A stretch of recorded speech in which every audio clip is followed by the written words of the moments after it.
Oh God. Okay. Let's see.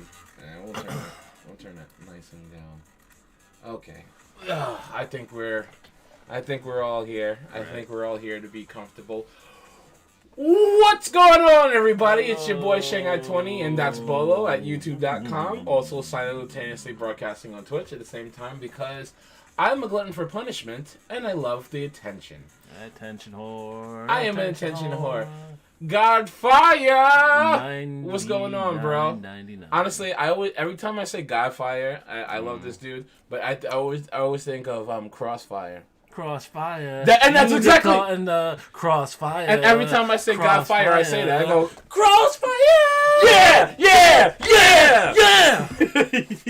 exactly. Yeah, so every time I say Godfire, I go Godfire. I don't know. I ask him. I do it all the time. I go Godfire. You get caught up in the Godfire. But anyway. We went and got to see The Batman, holy shit, guys. Bobby Bats. Wow. Like, I mean, I don't know, do we do the short and then, everyone who wants to see it and everything, and then we tell everyone else to go away and then we just talk? Yeah, I think so. I mean, I think we can just do what was our reaction to it, reaction video, and then we can say, all right, after this, spoilers. Get the fuck out of here. We're talking. Yeah. So grown folk is talking. So what? I want to hear what you said because we walked out of there pretty quiet. I thought it was a step in the right direction for if you're going to make and produce and do a Batman movie. I thought the tone was spot on. I thought the character dynamics between Batman, the police, Jim Gordon, Catwoman. Gordon did a pretty good job. This movie. Jeffrey Wright. Like he doesn't do. Like it's Jeffrey. He was in like Westworld and shit, which was freaking. This is the man that was it Jesus in fucking Shaft? Oh my God! You're gonna kill people. You're right. Puerto Rican, like he's anyway. Jeffrey Wright. You don't really care about the spoilers, all right? American cool. Before everybody else in there, but American Treasure, but the all the dynamics were spot on, and the most beautiful thing I really like about the movie is that by the end of it, all that crazy shit happens. You know what the time duration for this whole thing? Like one day. It was a week. Yeah.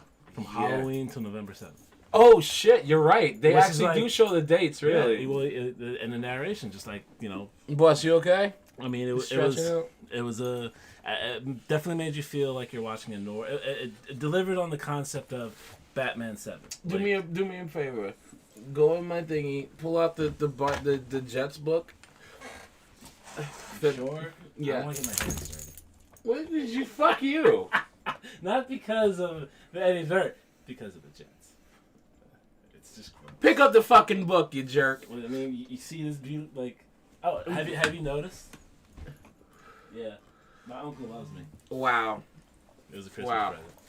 Wow, but yeah, okay. This is. Actually,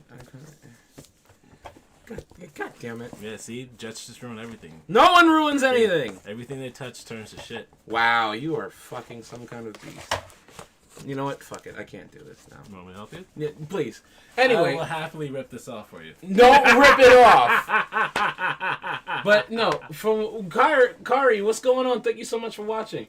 Well, for me personally, I'm start off with saying the fucking atmosphere in this movie was fucking wonderful. Wonderful. This book is called Batman Dark Victory. It feels like it could have came straight. Look at that! Actually, look at that fucking artwork right there. Well, like it's... Look at that splash page of fucking Catwoman. Oh my God! Is that Donnie? How the fuck did you know I was in Discord? Because I said I was in Discord. Well, we're doing a stream. We're doing a stream talking about the Batman shit. We just finished watching it. We just got out the theater and watched it. It was dope. Oh man, like I'm just talking to the chat about it now. Like in terms of atmosphere, it felt so perfect. That was one of the things I was hoping for. A very good depiction of Gotham itself. Yeah. It was amazing. Well, the architecture, the you felt the crowdedness of it, the rain. It felt It felt dirty. dirty. It felt dirty. It felt dirty. It felt like New York City in like 1982. Like that's what it felt like. Yeah. You know, it like everything was rusty. Everything was rusty. Everything was like. But it still felt modern in the same way. And I thought, you know, it's whole systematic corruption they even brought into Oh, it. man. I mean, like, well, even to, you know, some of the themes of, like, kind of what's going on today with, like, internet culture. Yeah, the like, internet culture and all that stuff. They put that in, and it didn't feel heavy-handed. No. Because, like, what I felt about, like, the Heath Ledger Joker is that he felt heavy-handed. He felt like the millennial Joker. Well, I'm the millennial Joker, baby. I don't need money. I don't need money. I burn money. I don't need money. All I need is anarchy. No, I'm an agent. I'm an agent of chaos. Let me put it this way, chat. Joker never burned money. He needs that for goons and for other things. So he redeems himself from being a sparkly vampire.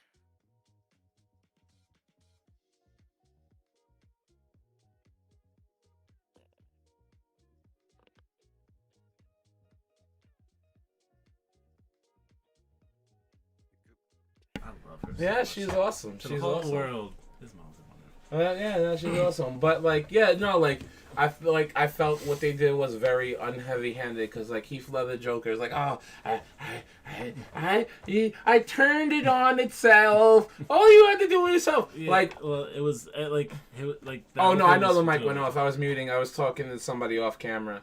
But yeah, the atmosphere was pinpoint. Like the Spot character on. dynamics Spot on. Was I mean I have to say Zoe Zoe Kravitz, man. Damn, she is was so hot. I mean, but like she was A perfect Catwoman. She was almost a perfect Catwoman. Like She's almost a honestly. perfect Catwoman. I mean, the way she played it, the way she was written, Mm-hmm, her movements, like, you know, all of her body language, and even Absolutely. the way she talked, it was like, okay, I believe that this is Selena Kyle. like, not to mention that, but the way they kind of put her in the story felt very organic. Well, everything felt organic. Nothing felt like it was tacked on or forced. Everything was just like, okay, this is a system. It's a this is what's 3-hour happening. movie, and it feels like a 3-hour Batman detective story. Yeah. And I don't know how you guys feel about Batman, Well- but for me, there's a big bookshelf behind me full of Batman comics, and I can tell you right now, when I saw that movie, I was like, oh shit, this is a competent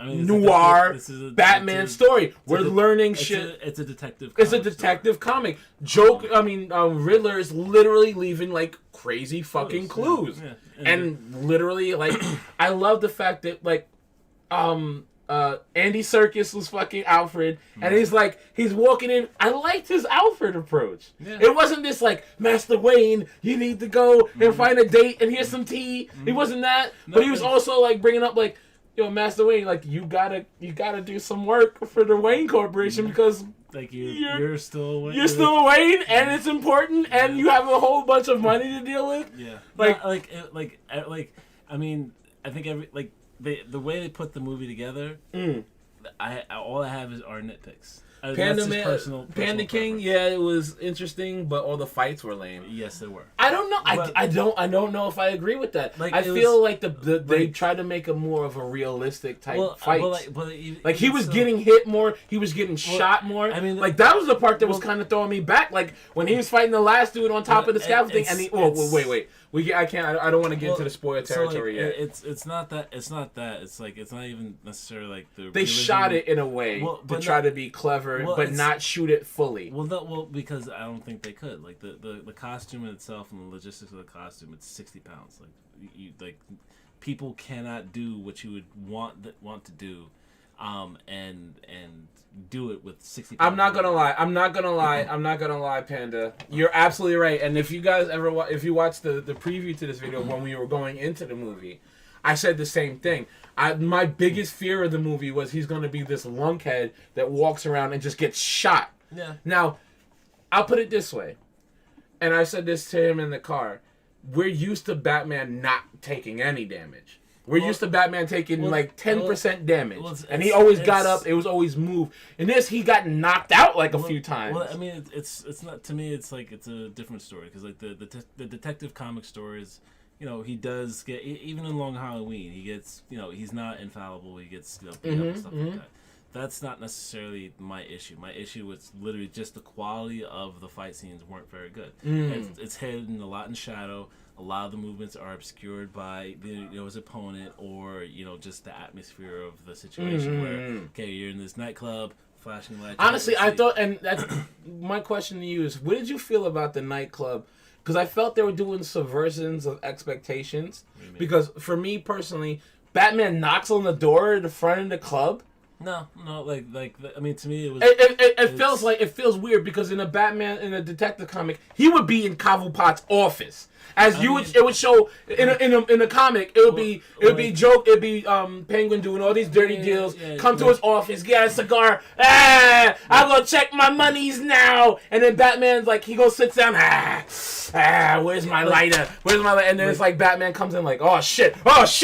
Like, don't you know how to knock? I mean, it's like that's like a Batman. That's a natural Batman but kind of. The thing is, like they're really making a norm, a noir movie, and like that's also a trope of the noir is the hero or the detective comes and knocks on the like just bring it up like. I'll be back. Oh well, Godfire, thank you so much for coming anyway. If you don't come back, but thank you. So I mean, I think it didn't necessarily bother me because even how they played it, where he's just like he knocks on the door, he's like, you know who I am. You know who I am. I thought it was pretty. I thought it was pretty good too. The situation wasn't necessarily whack. It's not how I wouldn't particularly. I would say he gets in. He's in already. He's doing Batman shit. Where he's gonna sneak in and. What do you think about the two? Honestly, the two huge things in this movie that wasn't there. Grapple hook. Fucking no, but not the way Batman uses grapple hook and glide. Well, there was no. Well, he glide, but it was a special thing that he glid. There's glid. What do you say, guys? If he glided. Yeah, I think he glided. glided. Yeah. When he glided, he only did it once. I was expecting him to just jump off the roof.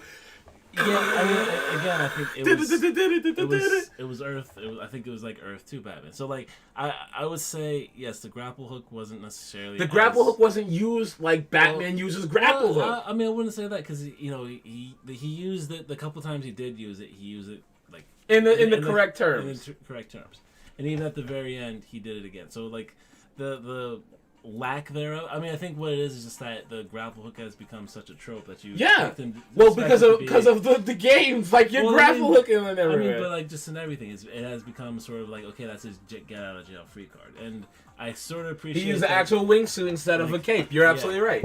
I thought it was kind of clever, like the way he pulled it out. I was like, okay, that's kind of dope. I kind of dug that. It's one of those things. I kind of dug that he beefed it at the end. That was kind of I kind of dig it. I appreciate it, but at the same time, like how he beefed it. He shouldn't have beefed it that way. Yeah. Like he shouldn't have popped the parachute under the bridge. Well, I mean, like, you go over the bridge and then you land on top of it. The Dread Pirate Roberts would have fucking landed on top. What they showed in the movie, he would have been in the hospital. Like he just would have been. Really I do, and I also like how they made this movie felt very streamlined, in terms of like they put the scenes that you needed to see, but it wasn't all like he never had a moment with the boy. Yeah, he never. The boy never talked. I mean, like I was so worried when they kept showing him having these dark, long looks at the boy, and the boy for some reason out of everyone around this boy. What was your reaction? Then we can actually get into some of these. Okay, my reaction was this was a very, very competent, actual, straight up Batman detective story, and I love that. I love that they went, no, this is 3 hours. We're making a Batman detective story, bro. He's not fighting Bane. He's not. Gotham is yours. It's none of that. That's not Bane. I know it's not Bane, but I'm saying they didn't go. Okay, we're scared. This isn't gonna work. let's start doing Bane. Yeah, Get this. We need that and that and that. No, I mean, let everything sit and settle, and let there be moments of just quiet. I mean, even at the end, the end didn't end on this. It's like it's very subdued. It's like in a noir film or like Chinatown. Yeah. Forget it, man. It's Chinatown. Yeah, forget and it. you just walk off. That's the end of Chinatown. She gets shot in the head, and they just walk off. The camera keeps going. They just see him walk off, and now you see the crowd on the side of the street, and the cops are waving people off. It's like that. It's like Batman. He said, "You know this isn't going to end. You know this isn't going to end. It's only going to get worse." It was the movie was in no rush, and it almost felt like they were doing a little cataclysm with the city fucked up. And it was like, oh, it's non-spoiler part. Okay. No discipline here. Okay. So yeah, I mean, all right. So without spoilers, I gotta get boss. He's like barking. Entertain the crowd. So I mean, yeah, it was a really good movie. I mean, it was not in a rush to tell its story. It let the story sort of develop at its own pace. It was definitely a detective story where Batman is actually a detective. It's actually a detective. They brought you into his headspace, and it wasn't the sort of modern trope of just complete darkness and I'm sad and I'm just brooding for my city. It's kind of a semi love letter of Batman to Gotham City, where he's this is I have to fix this place because this is my home, and this city is my family's legacy. I can't let this go. But it wasn't, I'd say this is the most detailed Batman story told on film. Yeah. This is actually a full-fledged Batman story. Yeah. In film. Yeah, it's like I'm trying to think of any other Batman movie that went this good into a Batman 360 story. If you were to introduce someone to Batman, and you're gonna say, okay, what are some of the real core elements of Batman? This was the movie I would show people. This was the movie. This felt like this. This felt like this. I mean, it's a movie. It felt like it felt like Dark Victor. Yeah, it's a movie where you don't necessarily have to make any excuses for and look at this. Look at this. Look at this. Look at that. Look. This was in the movie. Yeah. That scene almost identical. Look, what is this one? Yeah, look. You're right. That was in the movie. I mean, it's wonderful how they did it. Yeah. I think that the action was subdued because they didn't want it to be all about the action. Well, I mean, it's look at this. Well, I mean, to me, there's a difference between subdued, and it was, to me, it's just the scenes weren't very good. And I do think it's just the logistics of the challenge of the costume, and I think they did the best they could with the limitations they had. Because the costume itself, when he's sort of standing around, it looks good on camera. It looks good on camera. It looks really good on camera. It definitely, I don't know how tall he is, but the way they shot him, I saw that picture on your shirt before. Where is it from? Which picture? On your shirt or in the comic? On the comic or right here? On my thing. This is like a tsunami. I think it's like a famous picture. I wish I had a shirt with that shit. Yo, see Fish Roll. Yo, see Fish Roll. Thank you so much for coming, bro. But yeah, no, for me personally, I think and when we did our dreams, hopes, and nightmares video, I said my dream was to make Gotham its own character, and they did. Yeah. It felt like its own character. When the cops, even the point where the cops felt more of a role. And in a lot of Batman movies, cops are basically the butt of the joke. They're basically always behind. They're always never there, and they're always corrupt or fucked up. They did a good job integrating the cops in with Batman. Yeah. This is how it would be a tenuous detente between the two, where it's Gordon's vouching for you, and Gordon's in a point in position where you can't really fuck with Gordon, and everyone knows Gordon's a straight arrow. That's why I thought it was dope. When he's like, "How do you know you're nice? Because you're not corrupt." Yeah, no, I mean, right there, bam. It was Gordon, James Gordon, you're not corrupt. The dynamics were spot on. Like, Oh, the jacket. This is it's just a picture of a tsunami. I'm pretty sure. tsunami. The rising sun shit. I don't know. I got a lot of like anime like hoodies and stuff for like my birthday. So like I don't know. I like Japanese shit. I've been trying to learn Japanese so I can go to Japan and try to holler at Japanese broads, but I don't know. I'm not there yet. But yeah, it's I honestly I think this is the most full-fledged Batman movie there ever was. I mean, all of the Batman movies feel like, first off, they're afraid to talk about the subject matter in general.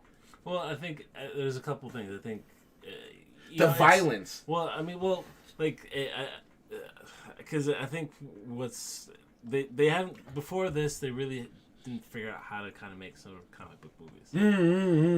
And I think we've gotten to a point with media in general where fantasy comic book movies, things that were sort of held to either written word or artistry when people are drawing. So like the limitations of just like the costuming. Okay. And just the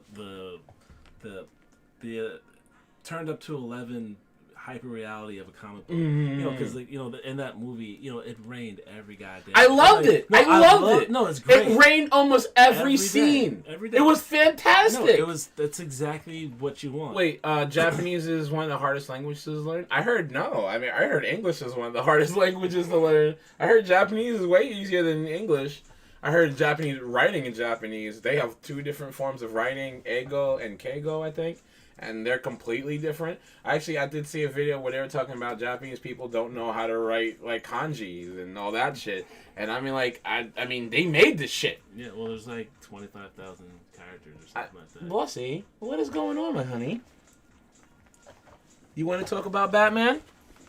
You want to talk about Batman, Bossy?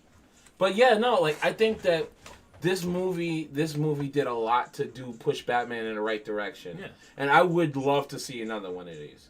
Yeah. I would love to see another one of these. Because I think if you're not afraid, and this is, again, if you're not afraid to go fully into the subject matter, we love Batman. You don't have to go, oh, we're worried about Batman. We don't have, this is not an origin story, so does anybody know who Batman is? It's like, fuck that. We know already. Well, I mean, they didn't go into anything about his angst, about his family to that extent. Well, not like what worked about it is that, it was definitely characterization through action. So like even if you didn't know who Batman is, you know who this character is kind of by the end of the movie. Yeah, absolutely. All right, so spoilers. Yeah, you know what? Guys? We're gonna go into spoiler territory now. If you guys don't want to hear about the movie, then I don't know. I would love for you to stay and hang out, but if you don't want to ruin the movie for yourself, I mean, come back later. I'm gonna be playing some games after this, so come back and we can hang out and play some games. But this is where we're gonna be talking about the movie proper. Oh, okay, good point. That's a good idea. I should do that. Spoilers.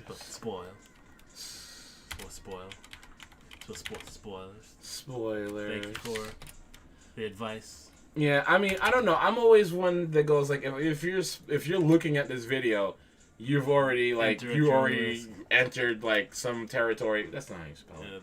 There you go. But yeah. From this point out, I'll give you guys a few seconds as I load my vape. Get the fuck out of here. But we'll just say Zoe Kravitz, very good, sexy. Oh yeah, Zoe Kravitz did an amazing part. I think that Jeffrey Wright did a really decent job. Colin Farrell disappears into this. Colin Farrell, I could not tell you it was Colin Farrell. No, I could not tell you it was Colin Farrell. The only thing I kind of didn't like was like his penguin is very much an Italian. Yeah, Italian mob. Well, yeah, he kind of is though. No, he's not. He's Oswald Cobblepot. He's a wasp. He's not a white Anglo-Saxon male. He's literally the Cobblepots are supposed to be one of the founding. Yeah, they're like the Waynes. Yeah, wasp. Yeah. Okay. Came back on the we all came over on the fucking Mayflower. Okay. All right. So I mean, that would be like my only. the sort of one cop complaint. was the one cop was jokes that was mean. Is Batman, but nice to Bruce. Yeah. The short cop that was just like, what the fuck is he doing here at the very beginning? And then he sees You're Bruce right. Wayne. You're like, right. Oh, look at you, Bruce. Hey! Yeah, that was. And I like the fact that Bruce Wayne didn't even acknowledge it. He kind of like. I mean, one criticism I would say is that the Bruce Wayne haircut with like all the time. The straight emo, baby! I was waiting to go. I was like, if I had one problem, I'm Dita! I'd be like, This is Sprockets! Can you please just cut? I'm his fine hair? with it. I'm fine with it. Fuck Cut it. his hair. It's please. 2000. Please. Okay, so let's get into the movie proper. Let's see. What is the first thing I want to really talk about? I mean, like because I mean, it's not a very plot driven movie. Like you're just kind of going along with this. No, wait. Let me ask you. So, was it Saw? Was it Saw with Batman? It's 7 with Batman. Was it 7 with Batman? 100%.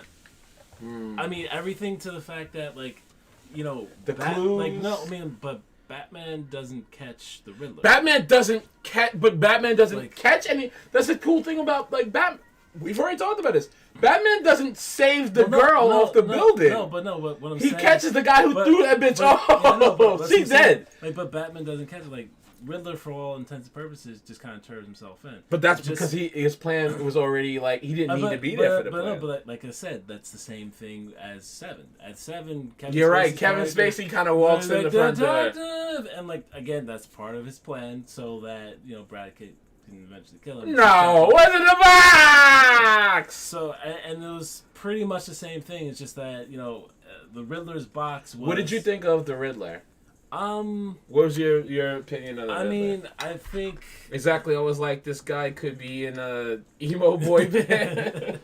He lost his parents, Panda King. Yeah, He's sad. His parents are dead. If I have a critic, He's like, got $1 billion.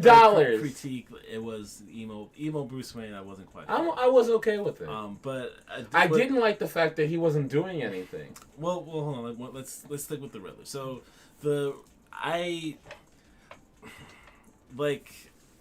didn't mind it.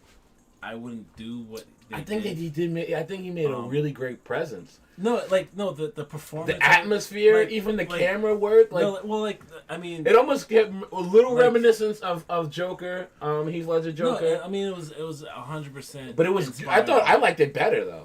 He was creepier than Joker was. It was much more subdued. You know, it's a different. Who's Michael Reeves? Michael Reeves. I needed. Who's Michael Reeves? I'm looking that up now.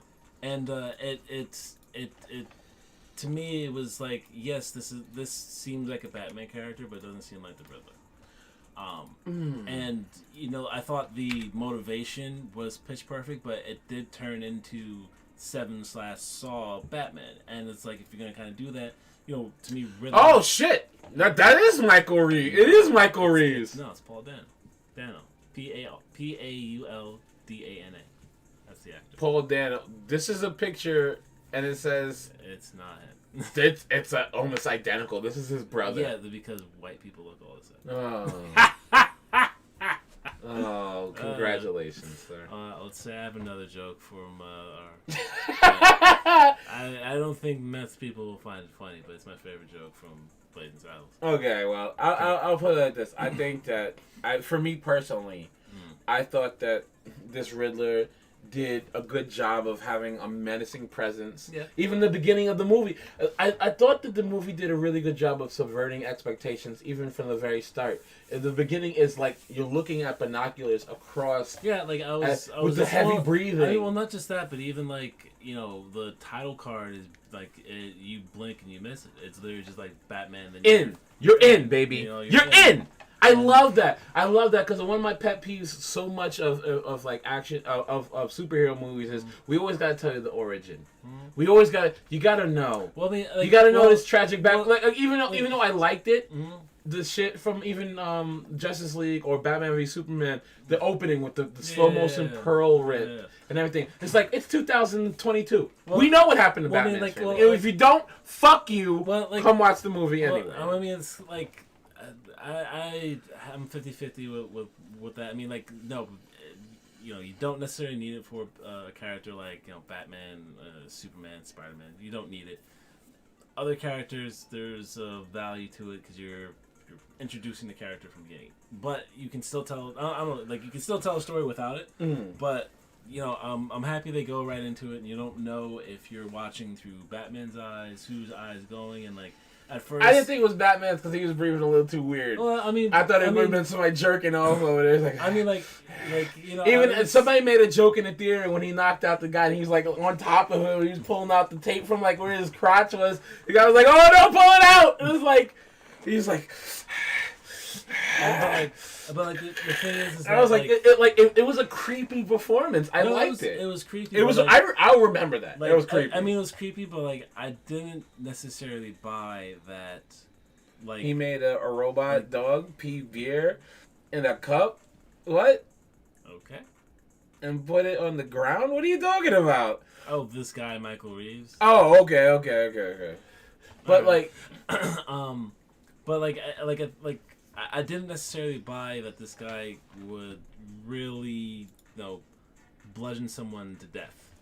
Like, just like the character itself, Riddler. Two, like the actor, you know, like I just don't buy it. Now within the context of the movie, buy it. I don't buy it. You know, just I like, you know, the actor and, you know, his sort of I buy it because the fact of the matter is the way the whole thing was set up is supposed to be these people that broke. He snapped. Like all the journals and shit showed that literally it's like crazy. This is it. No, I believe he's crazy, but I don't necessarily believe that he's gonna bludgeon people. I mean, just the actor himself. Because he didn't really do it. He even when the mayor, they said he was still alive when he cut off his thumb and shit. So it's like he's doing this, and again, it's almost like Seven. It's doing this for a purpose. So maybe you're right. Maybe you're right. He wouldn't kill people until this point, and that's even in they found the journal. He said, "This is the breaking point." I'm just saying that the actor. Fucking what? Because he looks like a fucking sweet man. I'm just telling you my opinion. Okay. And it's just like you know, just the Riddler itself and the actor that they chose. I think he's a good cast for the Riddler, but I would still keep this same story, but I would change out. I wouldn't make it the Riddler. I would choose a different character to fill that role. You know, that would be my one critique. Where it's just like. And yes, why is that again? I mean, it's just one for me. Riddler isn't that type of villain. I wouldn't twist Riddler in that way because there's so many other villains of Batman that fill that role that you can use. Where Riddler, you know, does have a specific role that, you know, you can have a lot of fun with, but like if you twist them into this sort of way, you know, all of them start to blend together where like they're just mad, you know, crazy killers, and it's like, well, that's what's fun about Batman is that they are different. I mean, Riddler doesn't really kill people exactly to that extent, and like, you know, and like I don't think he's more of an intellectual crime. But again, that's why I like. He said, I don't have physical strength; it's all up here. Yeah, like. What I liked about what he did was he used his strength. He knew what to do. Yeah, no, like he made a plan. Even to the point, it's like, I made a plan. You're here because we're talking, and this is supposed to go off behind the scenes. This, that, and the third. And like I said, like all the character dynamics, how they twisted him, I don't necessarily agree with, but still, what they did with the character, it's like I thought it was creepy. There was parts where I was like, "Wow!" He did a creepy performance. Everything that they tried to do, they succeeded. I'm not saying they failed. It's just my personal taste. It's not the choice I would have made. But what they wanted to achieve with the tone, with the characterization, with the believability of this particular person, if you strip out the name and your past recognition of your own personal concept of what the character is. Would that be Riddler? Would that that this is this Riddler. Okay, right? I'll put it this way. This is a character, and it's not Edward Nygma Riddler. It's Edward Nash in this particular universe. Did you see one of the IDs said Edward Nygma on it? No, it didn't. It said Edward. There was two. One said Edward Nygma, and the other one said a fake name. No. And then the guy was like, "Which one is you?" No, he said, "You tell me." No, I thought one was Edward Nash. I thought it said Nygma. I don't think it's Nygma. It was Nash. No, his name is Nash, but literally it took until they got to the police precinct, and the guy said his name is Edward Nash because the thing didn't have. There were two fake IDs. No, I didn't get. He wouldn't have a fake. Why would he have his fake ID next to his real ID? Well, because he's a fucking crazy person. Why would you build a rat trap and then put it on someone's face? At first, that shit was wild. I mean, at first I thought he was gonna. I thought he was gonna eat through his stomach. I thought it was gonna be some saw shit. And I think I think the Riddler could do death traps, but that was very but it'll be death traps. It's very much like Arkham Asylum and shit, or Arkham Knight. To me, Riddler would make a death trap, but still give it would be like Saw. You have the opportunity to figure it out if you were smart enough, and that's not what this. It wasn't like that, and again, I mean, that's why I wanted to get this out of the way right now and talk about kind of the Riddler in general because I felt that he was I wouldn't say polarizing figure, but he stood out in the story because he was basically, you know what it was, and it was pretty interesting because that's what we'll get into it a little more detail, but how he from at the end of the movie to see how he tried to set up to get to that point was really good. Yeah. His plot to get to that point was really good. Yeah. Because let's say it this way, the first person that I imagine dying instead of saying, "Who gives you money to keep quiet?" Yeah, when he's like, "Yo, I'm not gonna tell you. I'm gonna blow up. I'm just not gonna tell you. Not I can't get you out of the country now." I mean, it's no. The one problem I have with that particular scene is that I feel Batman would have been trying to pick the lock or defuse the bomb. Off him. Well, it's either defuse the bomb or pick the lock, and instead of just talking to him. That was one. Well, because I have but see. Like you said, I feel Riddler would have gave him the out if he didn't tell him. Because what I felt was Riddler was looking for the rat too. Yeah. He didn't know. Yeah. He was almost doing a reverse. He was almost doing a reverse Indiana Jones. Well, actually, he set up the crumbs.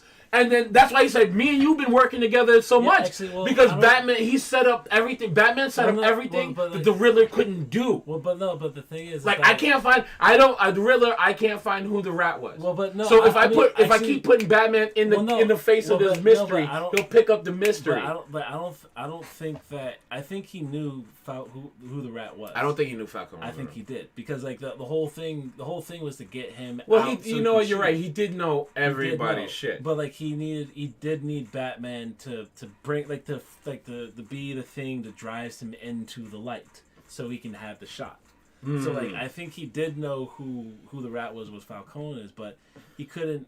I don't think he could just say he couldn't just point the finger at him. He needed Batman to uncover the clues to bring him out. And that's what I thought was pretty genius about it. Yes. So the first person that dies is the mayor.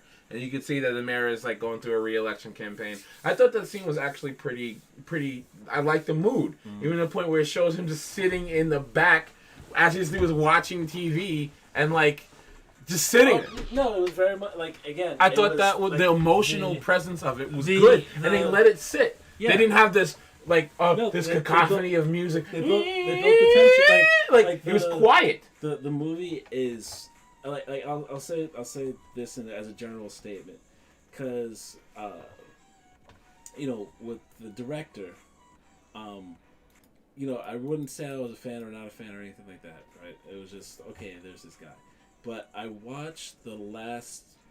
Well, come on, he's Falcone. If you don't know anything about Batman, there's multiple crime families in Gotham, and the Falcones are one of the big ones. Not just that, but the question wasn't.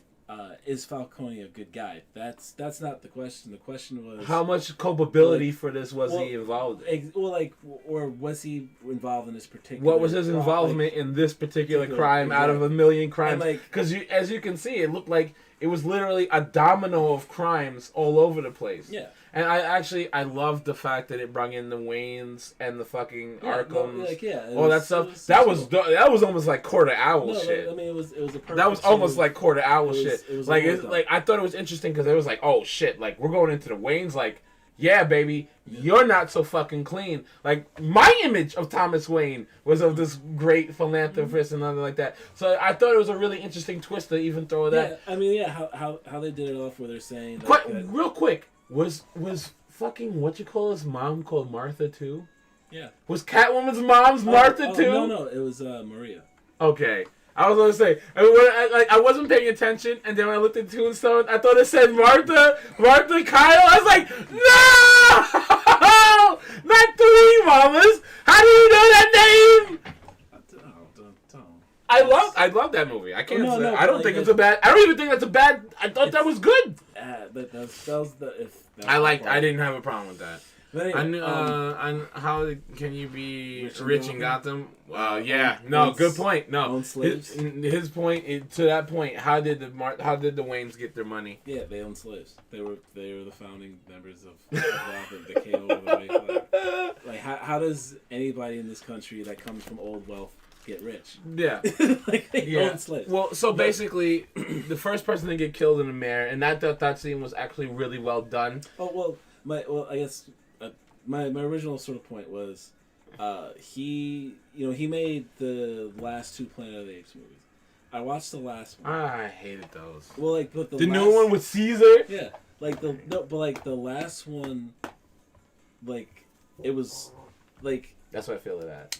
Which is fair. Like, it's not a movie I would ever really suggest to anybody, but the movie was very competently directed. Which is, you could say, is like a backhanded compliment for a movie, but it really wasn't. Cause you made a $1 billion movie. Your art style was well directed. But what I really mean about that was that the way he was able to tell a story through sort of the language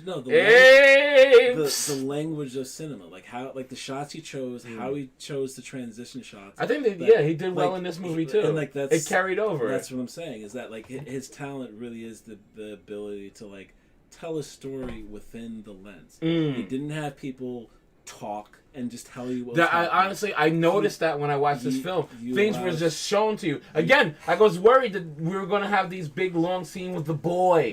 He was going to, I was in your place, and everything. I got over it. And I didn't get to see that, and I'm glad. Well, what's really... The boy is a metaphor. Don't talk to the boy! Well, everything was a metaphor for the sort of Bruce Wayne's trauma. So, even, the Riddler is a reflection of Batman, which all the best Batman stories... Yeah, honestly, it comes back to almost the animated series, you made me. Yeah, not just that, but it's just I am vengeance. Yeah, oh my god. Honestly, I think that's one of the best lines in the movie, and every time it was said, more impact came with it. Well, not just that, but how it got... how it got disseminated to that point. Well, not just that, but at the beginning, it was a line of affirmation of Batman's mission. And then every time you heard, and he only says it once, and then every time it gets repeated, it's by somebody else too. But it gets more perverted and more perverted. And then by the end of the movie, Batman realized, my mission is not vengeance. Vengeance in itself is Mr. Vengeance word is a self-defeating absolutely purpose. Self-producing prophecy. Well, it's destructive. So that's not Batman's goal. And I thought that was really telling. When they was who are you? He's I'm vengeance.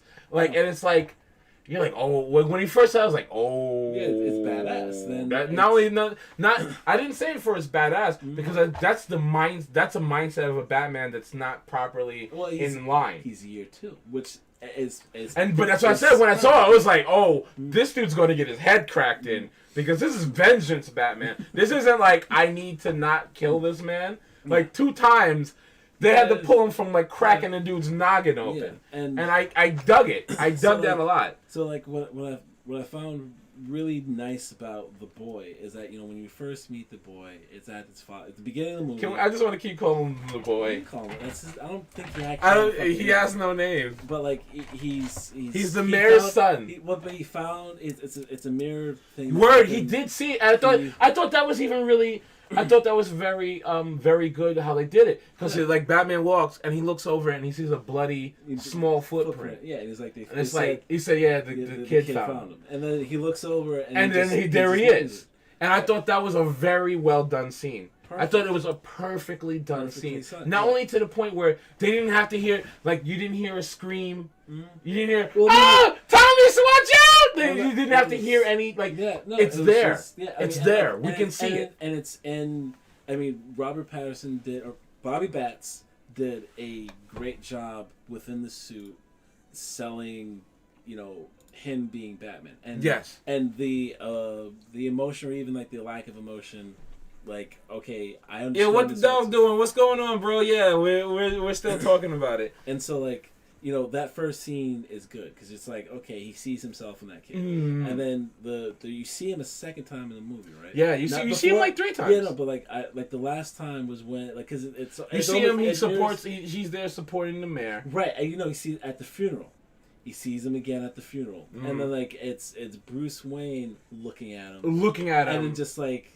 Again, he sees himself and he saves him at that point. Yeah. Then, that scene I thought was pretty good too. It was pretty good, but then at the end, and I think this is like how they got there was a little clunky, but I think the scene itself. When he put his hand out and the boy went for it first. Not just that the boy went for it first, but it's Batman leading people out of the darkness. I thought that was amazing, visually, him with the torch in the dark walking through, and the people kind of like following him. It's Batman literally leading people out of the darkness into the light. Yeah, like I thought that was that's what you do with moving images. Like, you don't say Batman is the person. Like my biggest problem with Christopher Nolan thing is, it's like, well, you need to be a symbol, and as a symbol you can be more than a man. As a symbol you can be more than a man. You can't kill a symbol. It's so I fucking hate Christian Bale. It's so much like, okay, you're just bludgeoning us to death with. This is a Batman that's more than everything. This Batman was more than Christian Bale's Batman. This one movie is better than all 3 Christian Bale Batman. You could also say that he accomplished more in a week than he did in 2 years. Yo, I'm sorry.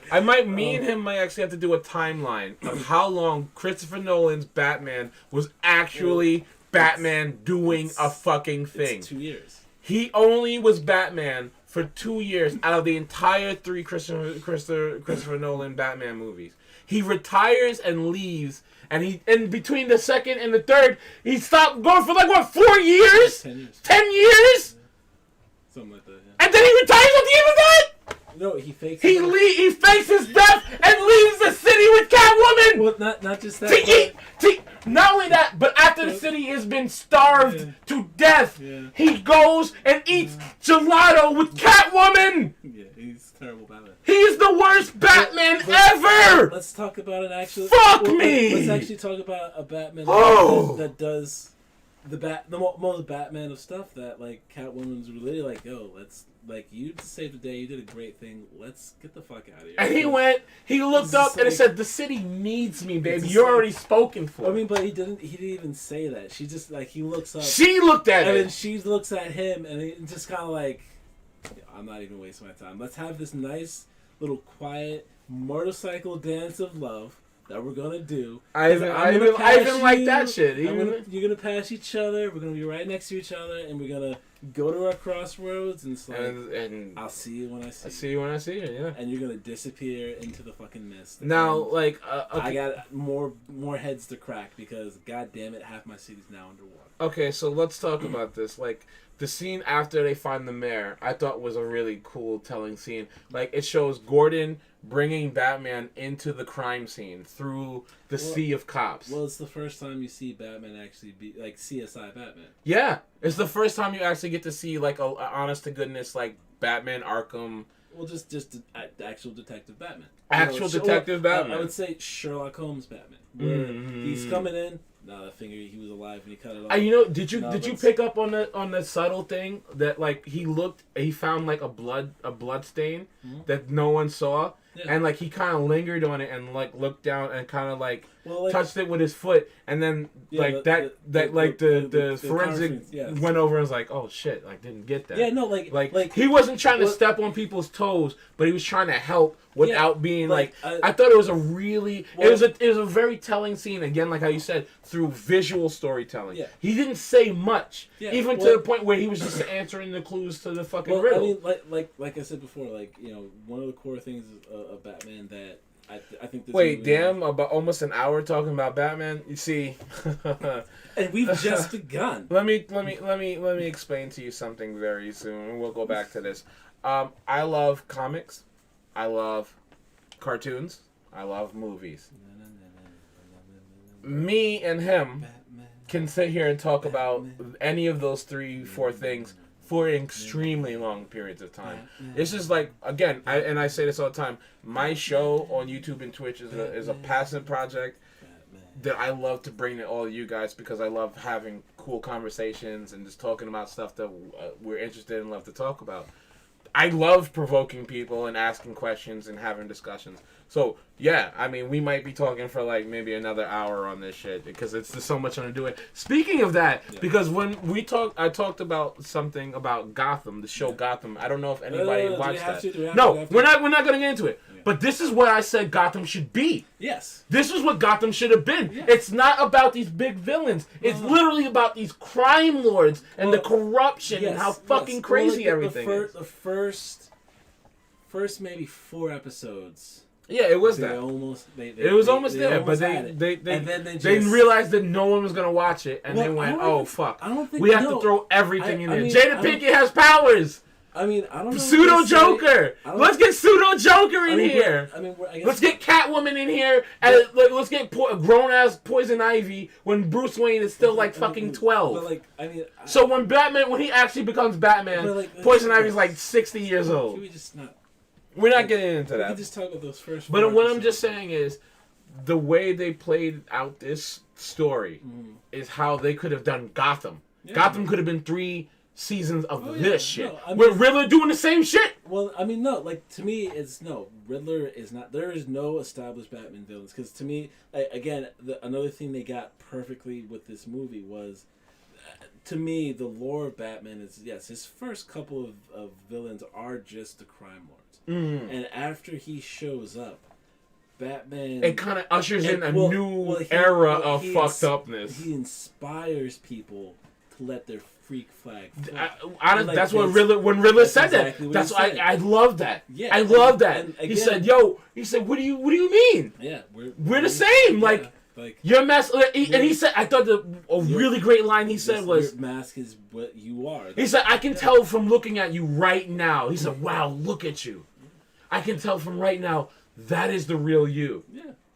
This is really you. Yeah. I remember, I wish you could have saw me with my mask, so you could have saw the real me. Yeah, it allowed me. I thought that was amazing. That was amazing metaphor. Well, not just that. But that's actually, I think, the first time anyone said that in actual Batman movie. Yeah, everything that's hinted to that has always been deeper lore. Comics, even into the Batman animated series, they talked about it. They never talk about that in the live action. Well, I mean, Batman, the facade is Bruce Wayne. Yeah, and Batman is the person. Again, not to always go and shit back on a Nolan movie, but that's something that always pissed me off about the Nolan movies, because it was exactly the opposite in that movie. Yeah, they would pay lip service. Bruce Wayne would literally go, "I'm not doing anything." Well, he not just that, but he would literally be like, "Well, I need to think of my life outside of Batman." It's like, no, Batman is your life. You are Batman. You gotta figure out how to fit Bruce Wayne somewhere. Yeah.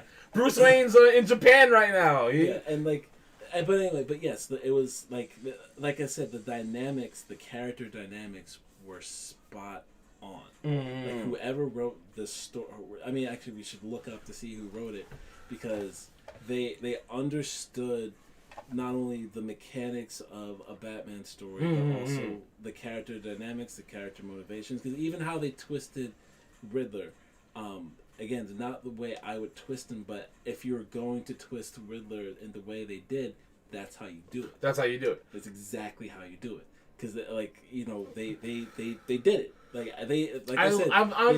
more we talk about it, the more I loved his role. I mean, I thought he did a fantastic job. Yeah, his breathing, even when he was telling the riddles, like his mannerisms. Yeah, when he was even when he was he was just yelling, he was like, this is how it's supposed to happen. I was like, I love that because it's a very unhinged kind of thing.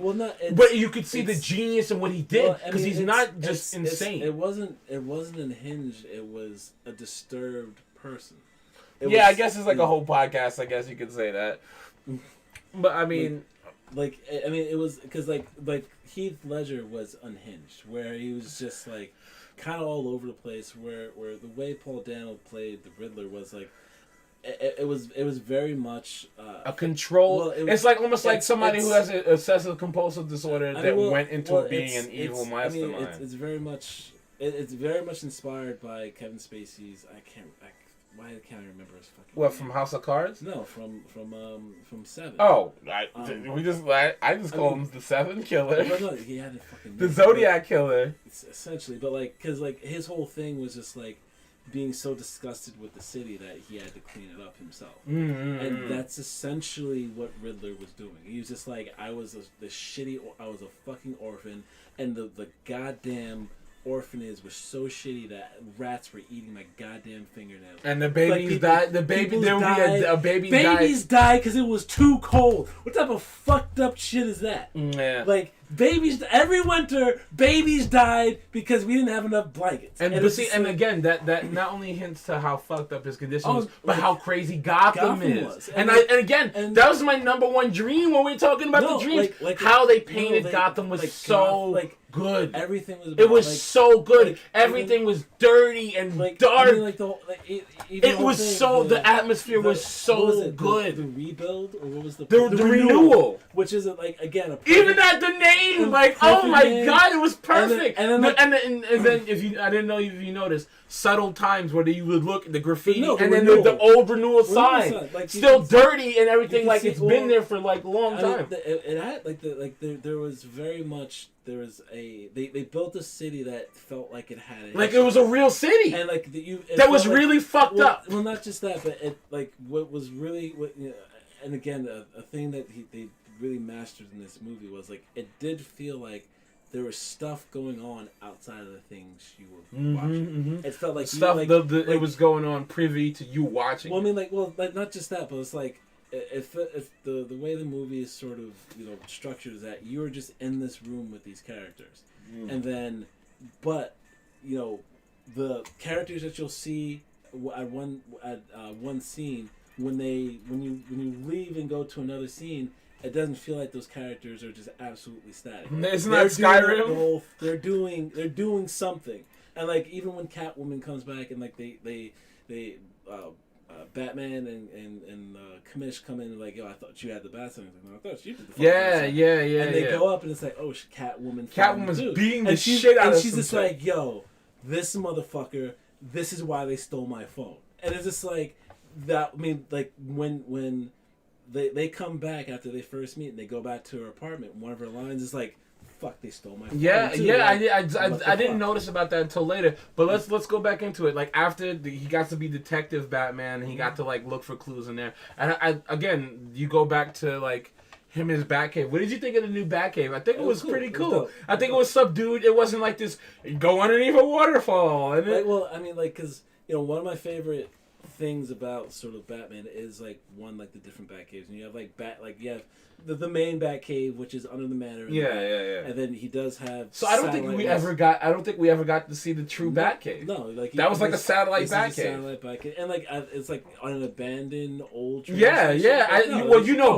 Wayne Court owns all that track, again, and it's just a side track that goes into another track. New York City is famous for abandoned subway lines that old fucking rich families had that were private fucking subway lines that were just dilapidated. So it's yes, all of it is very much believable that yes. And then we go into the whole thing where he had the technology, the contact lens. I thought that was a really good idea. Not just that. What I thought really was cool is that if you think back also to when the first at the first murder scene, and he is like just kind of. That's what I'm saying, and he's really and you would think it's him being like brutish, but when you go back and he's seeing from that angle, he's trying to catch all the footage. Yeah, so I thought that was a really great. That was a really great idea. Yeah, it was really dope. And like that really technology followed through in the movie. And like not just that, but he's also like he goes back, you know. And I thought this was one things that I thought was really dope is that he did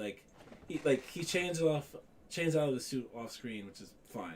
But then it's just like riding out of the city. It's like he's just putting on the hat. I loved it, but that's what. But they show in the beginning when they show Gotham, he's walking in the crowd with the mask on and the hoodie and just a hat, and it's like that alone. Humanity, that scene. Yeah. Like I don't know, people from other parts of the world.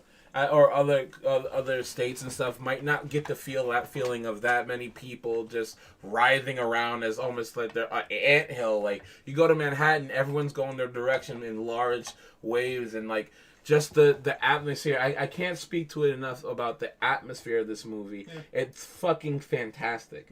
Atmosphere wise, I'd give it a 10. Yeah, because it felt like Gotham. Yes. The only thing that didn't show more Gotham is the corruption.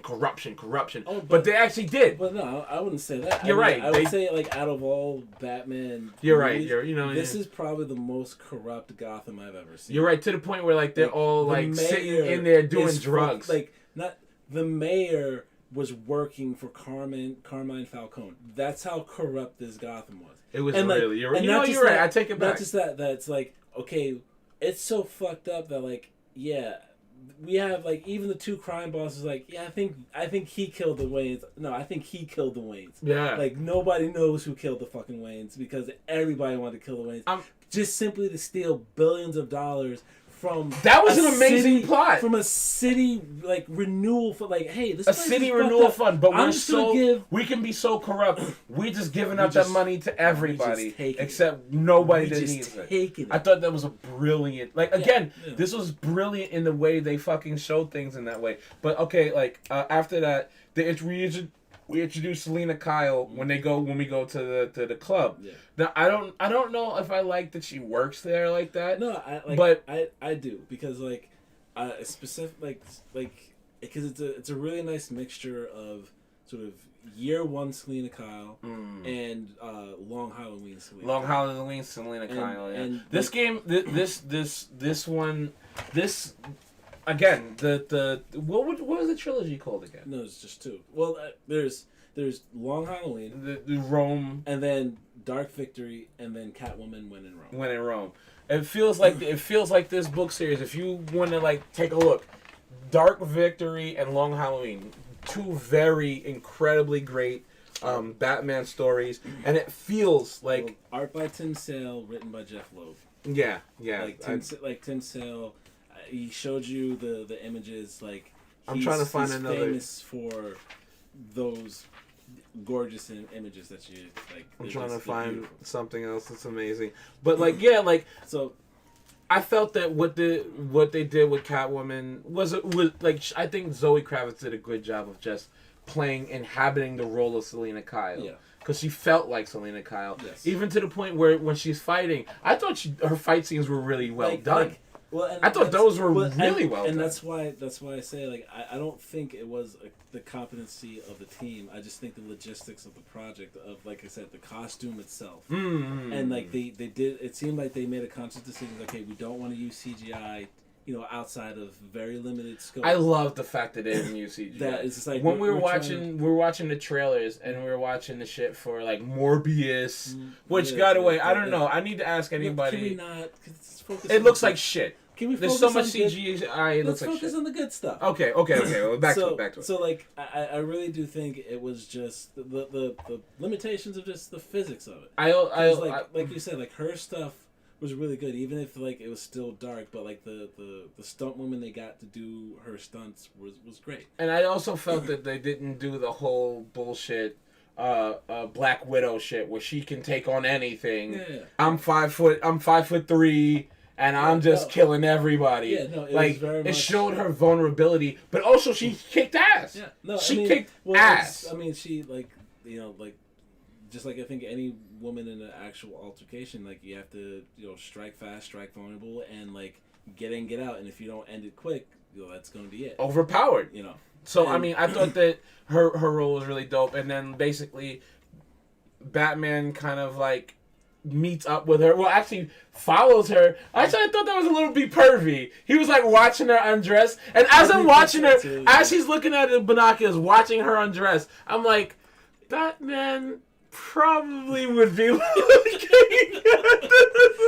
this. Well, first off, in my mind, as I'm watching her look at her undress, I'm like, that's kind of pervy. Batman might actually look. Yeah. Second of all, this is Gotham. So he's gonna look. Well, I mean, like, this is the way. I mean, like, this is kind of how I feel about it. Do I think it was a little pervy? Yeah. Or creep? Actually, it was just like a little creepy. It was a bit creep. But I also look at it in the sense that in the language of film, like they're like when they first meet, there is sort of an attraction, and then it is kind of like, he's watching her, and just like the thing about that scene is that I thought they played their relationship. Really well. The relationship was. I think they did it pitch perfect because yes, you don't want it to be this. No. I think the last time I seen a pitch perfect relationship was animated series. No, Captain America, first one with the chick and him. They didn't even say "I love you." It was almost all through just like. Yeah, so but like when you think about it realistically, it's perverted. Yeah. But you think about it in terms of storytelling, like it's a guy. You're watching. Now you're attracted to her. It's not that he's attracted to her, but it's what's good about that scene is that you see Selena Kyle transform into because she's not just taking off her clothes; she's suiting up. Yeah. She's putting she puts on the catsuit. Yeah. And then she grabs her equipment, and then she goes and out, she flips, and then she flips out, and it's like, oh shit, she's a player. Yeah, and let me put it this way, guys: Zoe Kravitz was fucking hot as shit in this movie. Well, I mean, she's hot as shit. Hot. Period. But like, she's smoking. I mean, she I don't know. Is she? Michelle Pfeiffer, or her?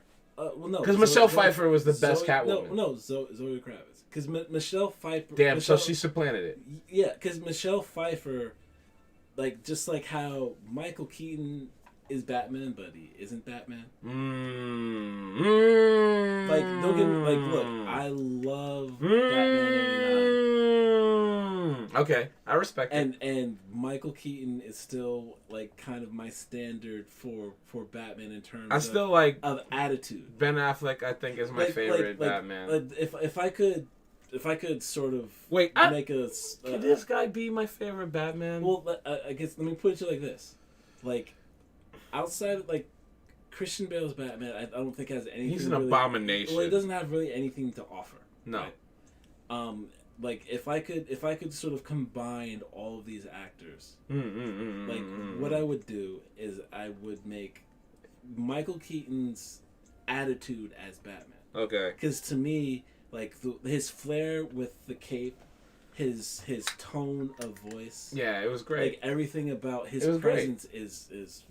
That original Batman movie is a masterpiece. I mean, it's over the top. It's flair. Oh, there's flaws to it and everything, but it's a great movie. No, but just a Batman movie, the flair of it is beautiful. And that's where you get the really Art Deco, Art Deco Gotham. I mean, with the long parapets and the crazy There's a lot of that movie that has bled into a lot of Batman movies. Yeah. But I would take Michael Keaton's sort of attitude. I would take Ben Affleck's physical, just man meat.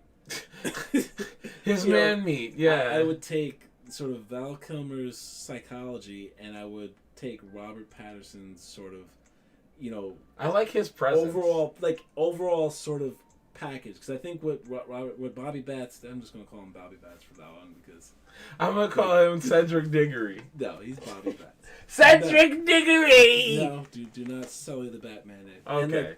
And I think what Bobby Batts really did well is that he's the first one to kind of put all of it together. Mm-hmm.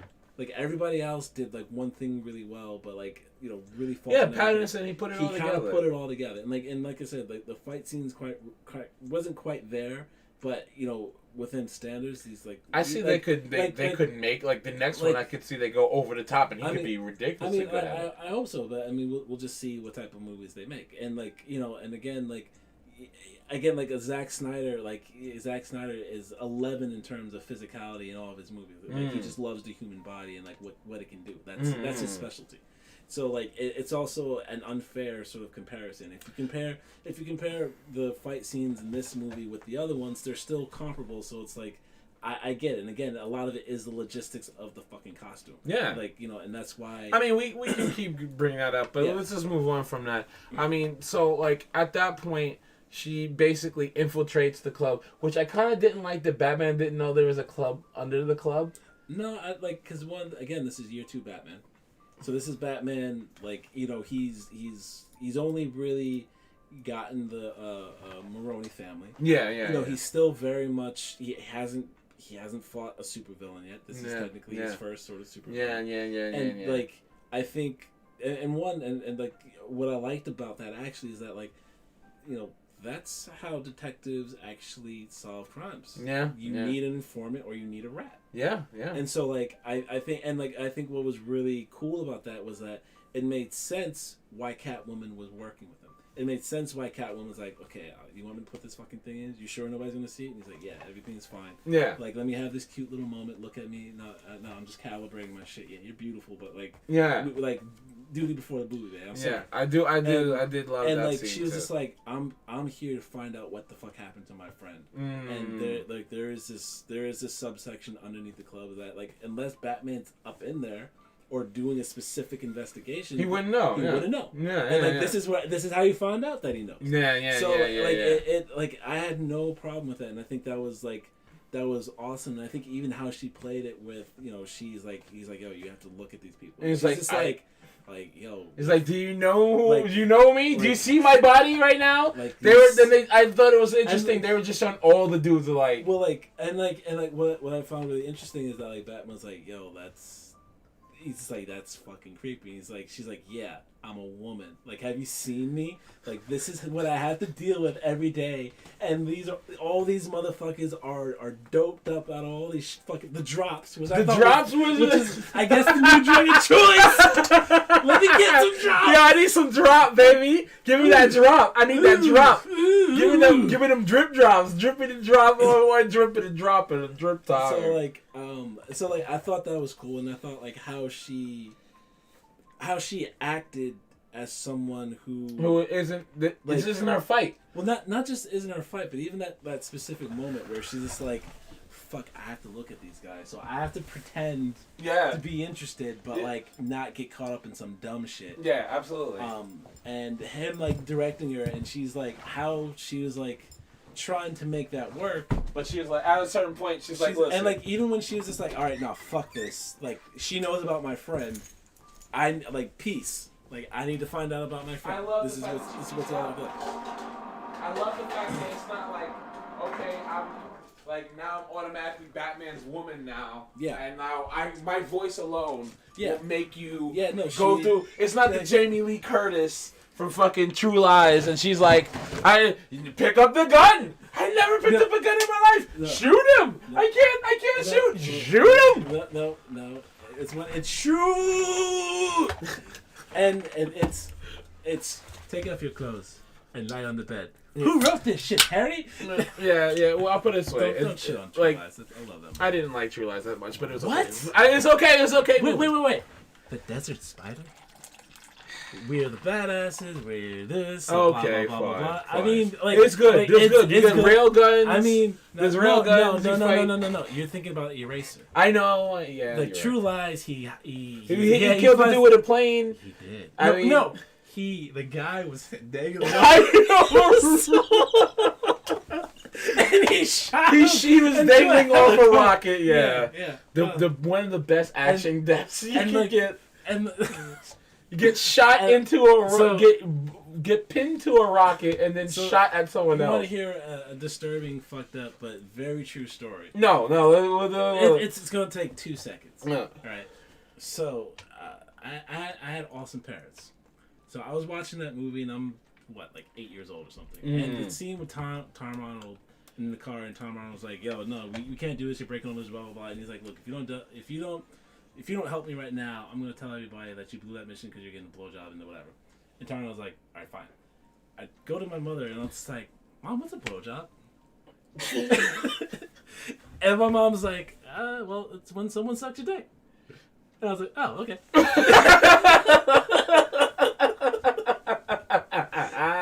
That's a good parent. I never asked that question. I was 8 years old, and like I was literally curious. Like when I heard things when I was 8, I learned to just shut my mouth. Well, I mean that's why my parents were awesome. Like, cause my mom would probably have told me too, but like I learned a long time ago. Shut your fucking mouth. Well, there's plenty of shit. But since I'm dyslexic, I always have to pick up things. When I was a kid, I picked up things through context clues. Well, so when I heard that, it was more like, what can I affirm from that? I can affirm it's bad because you can get in trouble. I understood the context of it, but like it was one of those moments when like, you know, it was like.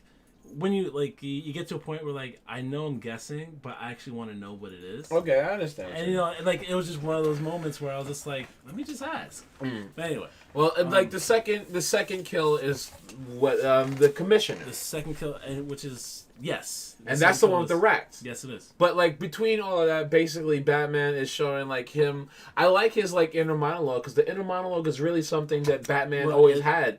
And they never quite do it. They've never done it. They've never even come close to that. And honestly, now that I keep looking back on what we're talking about, this is a literal Batman detective story. Like I said, like down to like him talking about it in the first he's writing in the journal the next day when he gets home. He's reviewing the video.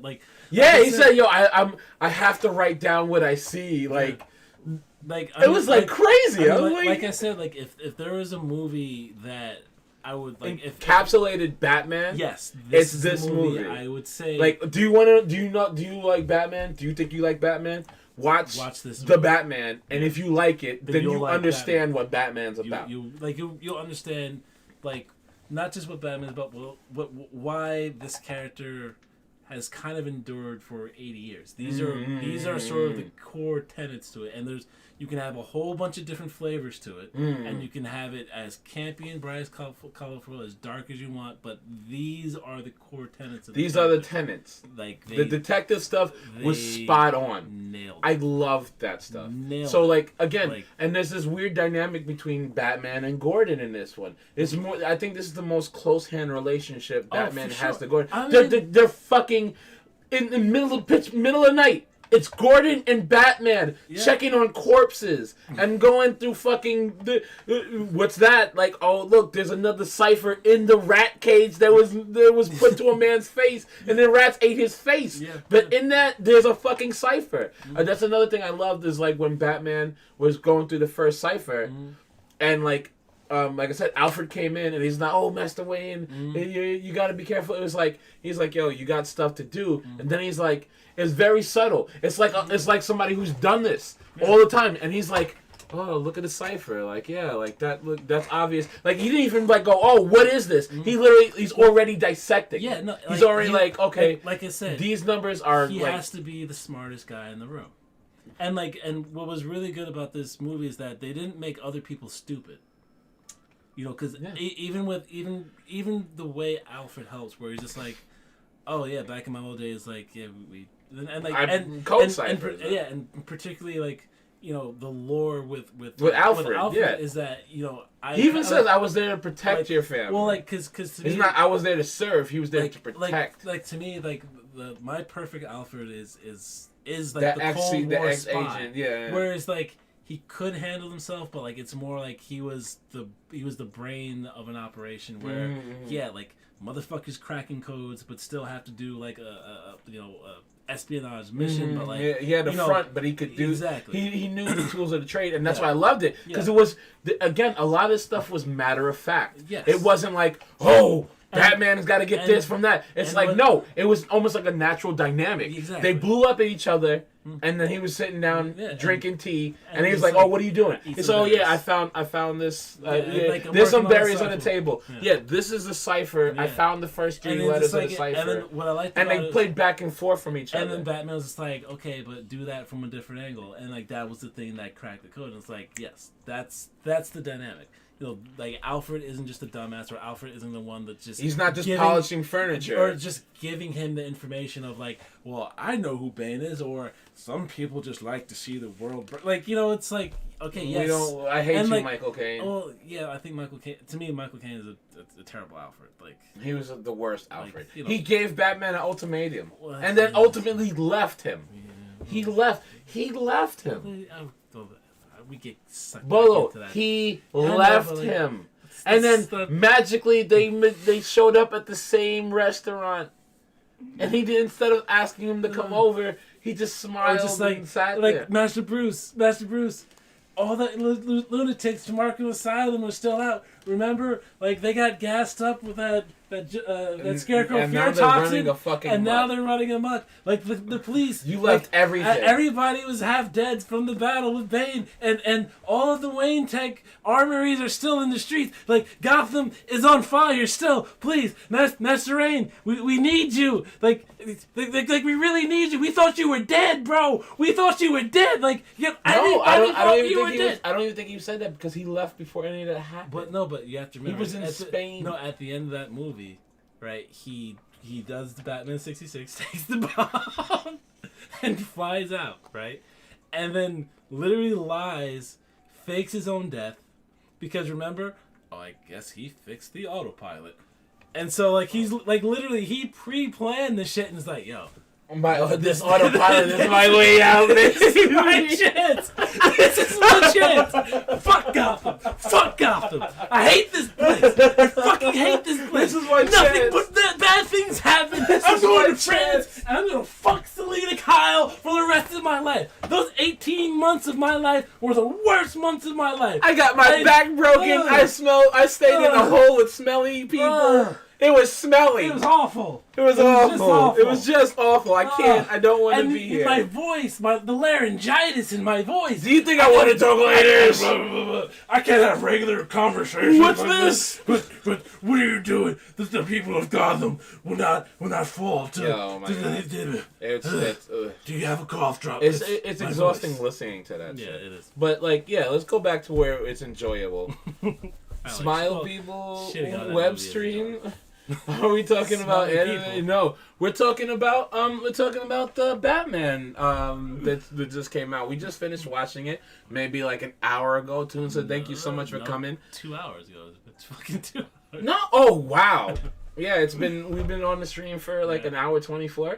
But okay, so basically I love the dynamic between Alfred and him at that scene. I thought they did really fantastic with that. But also about the cipher, drive. Mm-hmm. Then they went to the garage, and again it's Batman and Gordon. Yeah. I love that they were doing it together. It was very much a partnership, and like I said, there's no stupid characters in this. No, movie. And even the way they did things, Batman didn't get carte blanche. Period. Mm-hmm.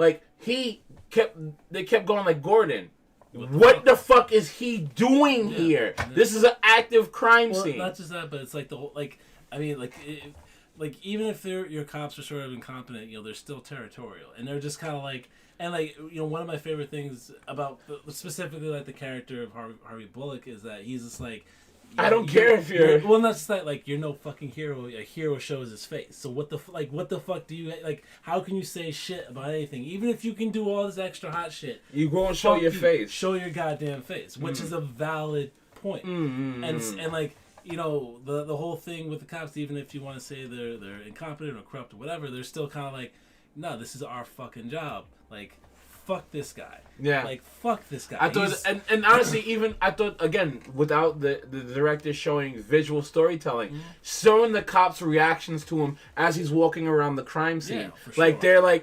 they're doing their job, but it's they're what the fuck is going on? And then someone were Gordon's Gordon, shit. like what the fuck? Like I love that. I love that dynamic. No, it was awesome. That the cops were like begrudgingly, because again, you're only doing this because of how bad the situation is. And that's the way it should be. Not only you're only doing this because of how bad the situation is, everyone knows how bad the situation is. To me, everyone knows how corrupt it is. Well, not to me, because to me the Your Grizzlies are ready? I don't even. Do I want to know what a grizzly is? Is that a code name for pooping? Are you about to poop? Is that a poop thing? That's a poop thing. But again, we go back to this whole thing. We go to the next, basically the next vignette for the Joker, the second like expose little video he did. Oh, you mean about the Riddler? Yeah, the Riddler. I said I'm sorry. But when he I actually love those things where it's like almost told like new style, like on YouTube, like this almost like an expose type video. Yeah. Like, I thought he did a really good job with that shit. And, like, pointing out hypocrisy. Like, oh, this guy, he's not, like, a fucking, he's not a saint. You see this, see that? Like, I love that, like, it's almost painting that picture, like, okay, like, no one's good. Yeah. That's what kind of what it was. It's like, Riddler's whole thing was, like, no one's good. Yeah, and there's so much bullshit on top of this that, like, I had to expose it the way I did. It's so, like... It's so brilliant how it worked out that way. Yeah, for sure. Like, the long-form storytelling they did in this, they did it for the long con, and it worked. No, like, there's been very few movies that I've watched that have come to a point where it's like, wow, I was actually kind of thrown off by that. Like, well, I mean, like, everything, like, like, the worst thing you want in a detective story is the magical MacGuffin. Glizzy? Not Grizzlies? Oh, my wait, guys. Glizzy? I know that shit. I heard that. What's Glizzy? I forgot. My nephew fucking was saying that shit. Oh, no, we're glizzy now? We're getting glizzy in here. Well, yeah. Gonna get glizzy in here. Uh-oh. Take off your panties. You never saw Get Swifty? Fuck you, motherfucker. The hot dogs, that's right. That's exactly what the fuck they are. I don't know where that came from, but yeah. I mean, it sounds like Rick and Morty, but... Oh no! Fuck you! That was the perfect representation of Get Swifty. You want me to do the Rick dance up in here? I play Fortnite. It's the Rick dance. Okay, we move on. Anyway, yeah, like let's see, where were we at? Systems fucked. Second view. Yeah. Well, I mean, after that point, I felt like the movie, like, there wasn't a part in this movie where I thought, like, it was lagging. Like, I thought I think every scene was pretty efficient. There was no trim to be fat. Or fat to be fat to be trimmed. But, I mean, I would say that, it is, I think if you are a sort of a new moviegoer, in the sense that you've only been really exposed to... If you're only watching Marvel shit, you might not even like Marvel this shit, movie. but just modern movies in general. Like, you probably might have an issue with the pacing because it doesn't have that traditional... Well, it's a noir story. Well, yeah, but it doesn't have the traditional 3-act structure of this, and this. It really is very much...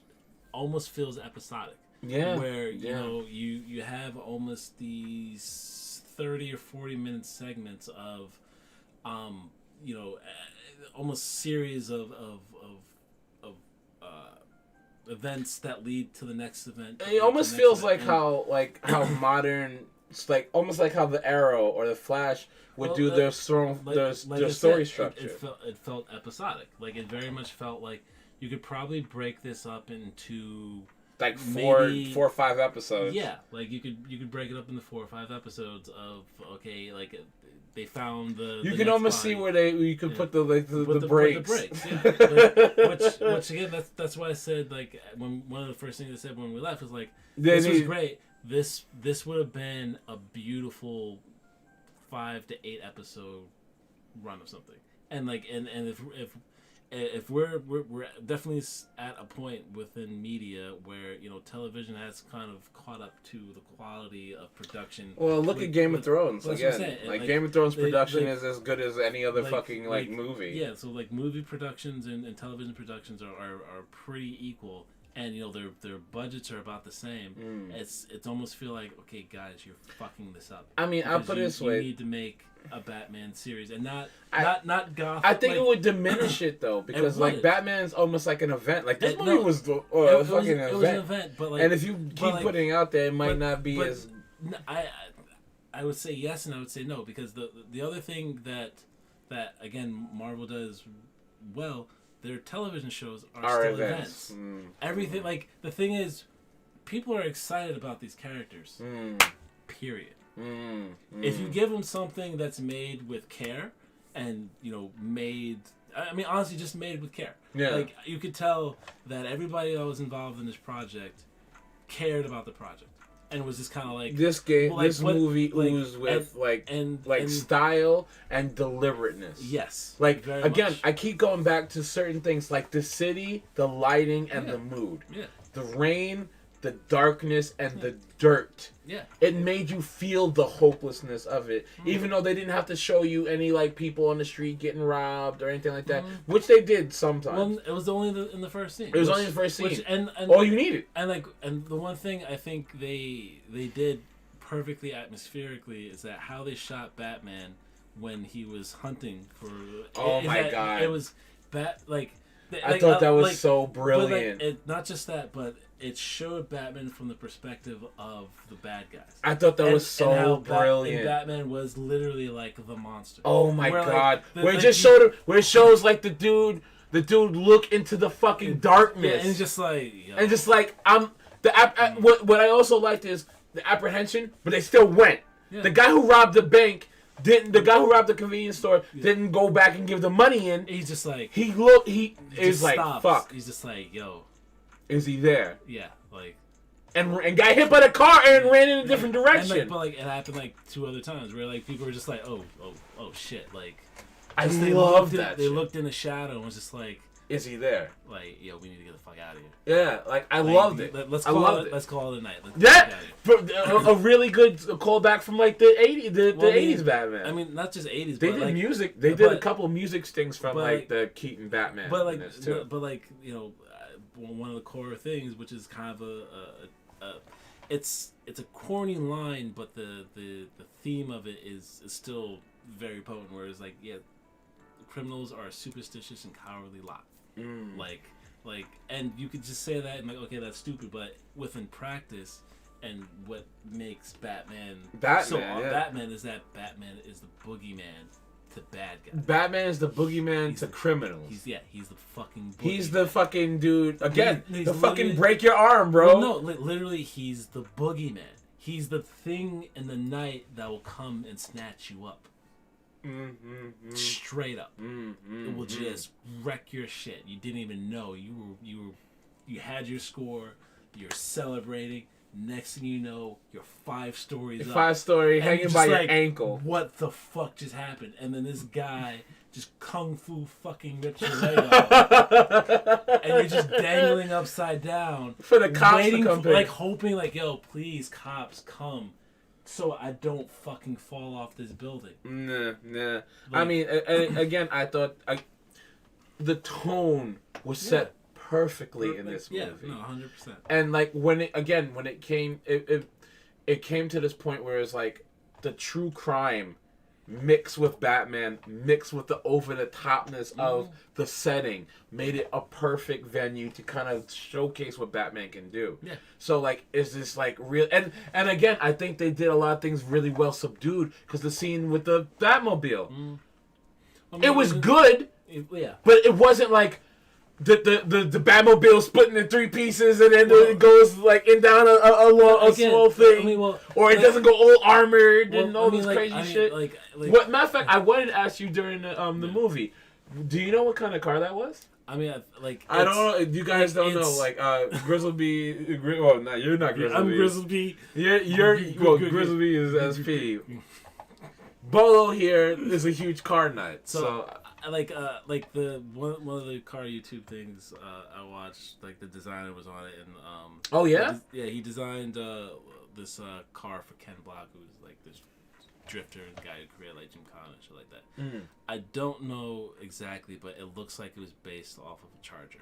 I was about to say that's the only color cars I know. I was about to say a Charger or like a Corvette. Like Bruce Wayne drove a Corvette, like that black car he drove to the Yeah. funeral. That's like a '67 Corvette Stingray. Like those cars are. I knew you would know. I wanted to ask you in the movie theaters, but I knew I was like, I'm not gonna ruin it. I was like, yo, Bruce Wayne is. I know this motherfucker so well that as it was going on, I was like, look, I was sitting right next to him. I looked at him when that came. I was like, I know this motherfucker knows what that car is. And like, I mean, because it's, I think it's, I mean, if it was what it should have been, it was like a split window 427. Which It looked really cool. Not like those cars are ill. It's like they have the flip. And the engine in the back like that? No, well, like the Batmobile. Yeah, I was talking about the Oh my god, this motherfucker's talking about the car he drove to the funeral and not the goddamn Batmobile. I mean, and the other, it's actually another really cool thing about the Corvette that he drove. I mean, just Corvette in general. The 89 Batmobile is actually based off of that. It did look Corvette. similar. It's based like that body like style. That car, they took a C4 Corvette and built the body kit around it. So like it's a nice little through line. Guys, I have no idea what he's fucking I'm just saying, about. like the Corvette from the '80s, that's really boxy. Okay. They built that into the Batmobile. This one. No. The 80s from '89, okay, 89 Batman. Yeah. So like the fact that Bruce Wayne is driving a classic Corvette is kind of a nice through line between this one and '89 Batman. You gotta hear, folks. If you know. What the dogs doing? Now You guys, know. Cat Panda King, you hearing this? You hear it? Look, That's a fact you need to fucking know. Who Fuck doesn't you. like cars? No, you fucking know. No, too. So you know what he's talking about. You know what he's fucking talking about. It's car stuff. I don't. So I think it's a Charger. That's my guess. I thought it was a really cool scene.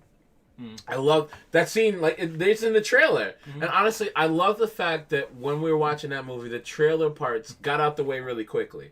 Honestly, for me personally, when you weren't even paying attention, then don't worry about it. He was talking about some car stuff, and if you don't know about cars, you probably wouldn't understand it like I didn't.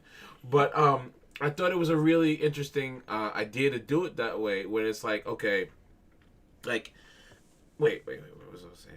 Car chase scene. Yeah, the car chase scene. Like, personally for me, when you see a trailer and you see like the scenes they have in the trailer, it almost feels to me like, all right, they're giving away all the stuff. Yeah. But when you watch a movie and you've seen every part of the trailer, and you're like, okay, cool, all that's out the way. So this movie has a lot of stuff that I haven't seen. Yeah. That's what I felt like in this movie. A lot of that stuff we've seen in the trailer happened in the first half hour. Well, not just that, but like it was small pieces, and like it wasn't the. I mean, because in reality, this movie didn't really have a showpiece moment. No. Like you could say that the very end is when he jumped down from the roof and started kicking ass against the. That's their show, but like it's so small part of the movie, and it's almost like the epilogue to the movie where it's like, okay, we because once Riddler was caught, he it was done for him, but that's because he had already set everything up. Yeah. So it was basically he was at a point where he felt that was the safest place to be, while everything else was popping off. Yeah. So like I thought that the Riddler again goes back to like the writing, the setup was done pitch perfect. Yeah, no, it really was. Like, and even the parts where they're a little clunky, like you forgive it because it's like, yeah, the post Riddler getting caught, it does almost feel like it feels like the epilogue almost, because it's just like, okay, the story is sort of wrapped up but not yet, and everything that's add on to it, like you don't have the emotional investment that you've just spent the last 2 hours and 40 minutes going through all these murders and trying to put these clues together. Like, okay, it's just kind of like, oh well, he planted his bombs, these things blew up, everything's flooding, and they're gonna have a shootout, and it's like, okay, that's a lot to stuff into the last 15 minutes of a movie. It's a lot. It is. But the purpose of that was to give Batman his showcase. Yeah. Fucking. It looked. I love the scene. I mean, like, it's a even the point where he's hanging off and the dude took his time. Well, I mean, that part. I was like, this guy. I mean, that part. I was like, this guy's a dick. But I mean, take your shot. It's Batman. Take your shot, baby. Like, part of my problem with that was that it's just kind of like Batman would get himself up. But that's what I'm saying. But, not only that, but like grapple hook. Yeah, grapple hook glide. There's too much there's too many options that character. But that's what I'm saying. But that's what I'm saying about this movie. The gliding and the grapple weren't used the way Batman, that we know Batman to be, would use it. Because if he fell, he would just let himself fall and glide down, fucking. Well, because the thing about the gliding too is that like. I have I want to say mixed feeling about gliding because to me it's a because the gliding really didn't come around until sort of the Batman Begins, the Arkham sort of, stuff, and the Arkham games, yeah. Like no, Batman from the animated series glid. He had the fucking what's that guy? The hang glider. Yeah, he had a hang glider. He'd never. His cape he wouldn't go down off his shit with the cape. But the thing is, like, he would just kind of jump off, and it was just a dramatic thing. But it wasn't like in the Arkham games or in Batman Begins where he's like actually fucking gliding. It's more just like and dramatic effect. I think it's a wonderful addition. I mean, I'm not to me, like I said, like a 50-50 where it's like he had that in Christian Bale shit too. No, that's what I'm saying. Like it really started in those movies and then got kind of carried over. And it's a cool thing because it's just another dynamic thing that you can do with the character, and if done right, it's just another action set piece that you can do. Like the hang, like to me is like realistically, yeah, it should be a wingsuit, but like if he just did that with the cape, it would have been cooler because it's like. Yeah, you don't have to like. Absolutely, you don't have to really do it. Just let him have it be the cape. That's absolutely, yeah.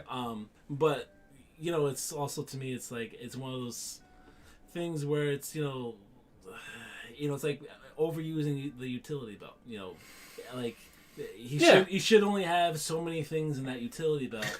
And you can't just use it as a get out of jail free card, Yeah. And so some writers just use the gliding and the grappling hook as the get out of jail free card. And and this particular movie, it felt like they purposely forgot it to ratchet up sort of dramatic tension of like and again like it's. I mean, I think that's fine though. What I would say is that like. They did everything else so right in the movie, and the purpose of the dramatic tension, it didn't necessarily ruin because the whole purpose of it is like, yes, it's going to give Catwoman the chance to save him, and then you're going to have that scene. And I thought it was going to be Gordon, because they set it up that either one of them could have done it. They both were heading that direction. They had that moment where Gordon looked, and it was like, how do I get up there?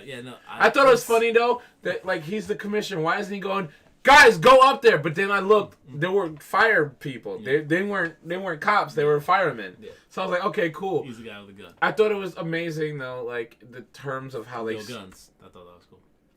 I like he said no guns, and then that's for you. It's like that's not for me. Again, I love the way people are reacting to Batman. Like I said, there's no stupid characters. Yeah.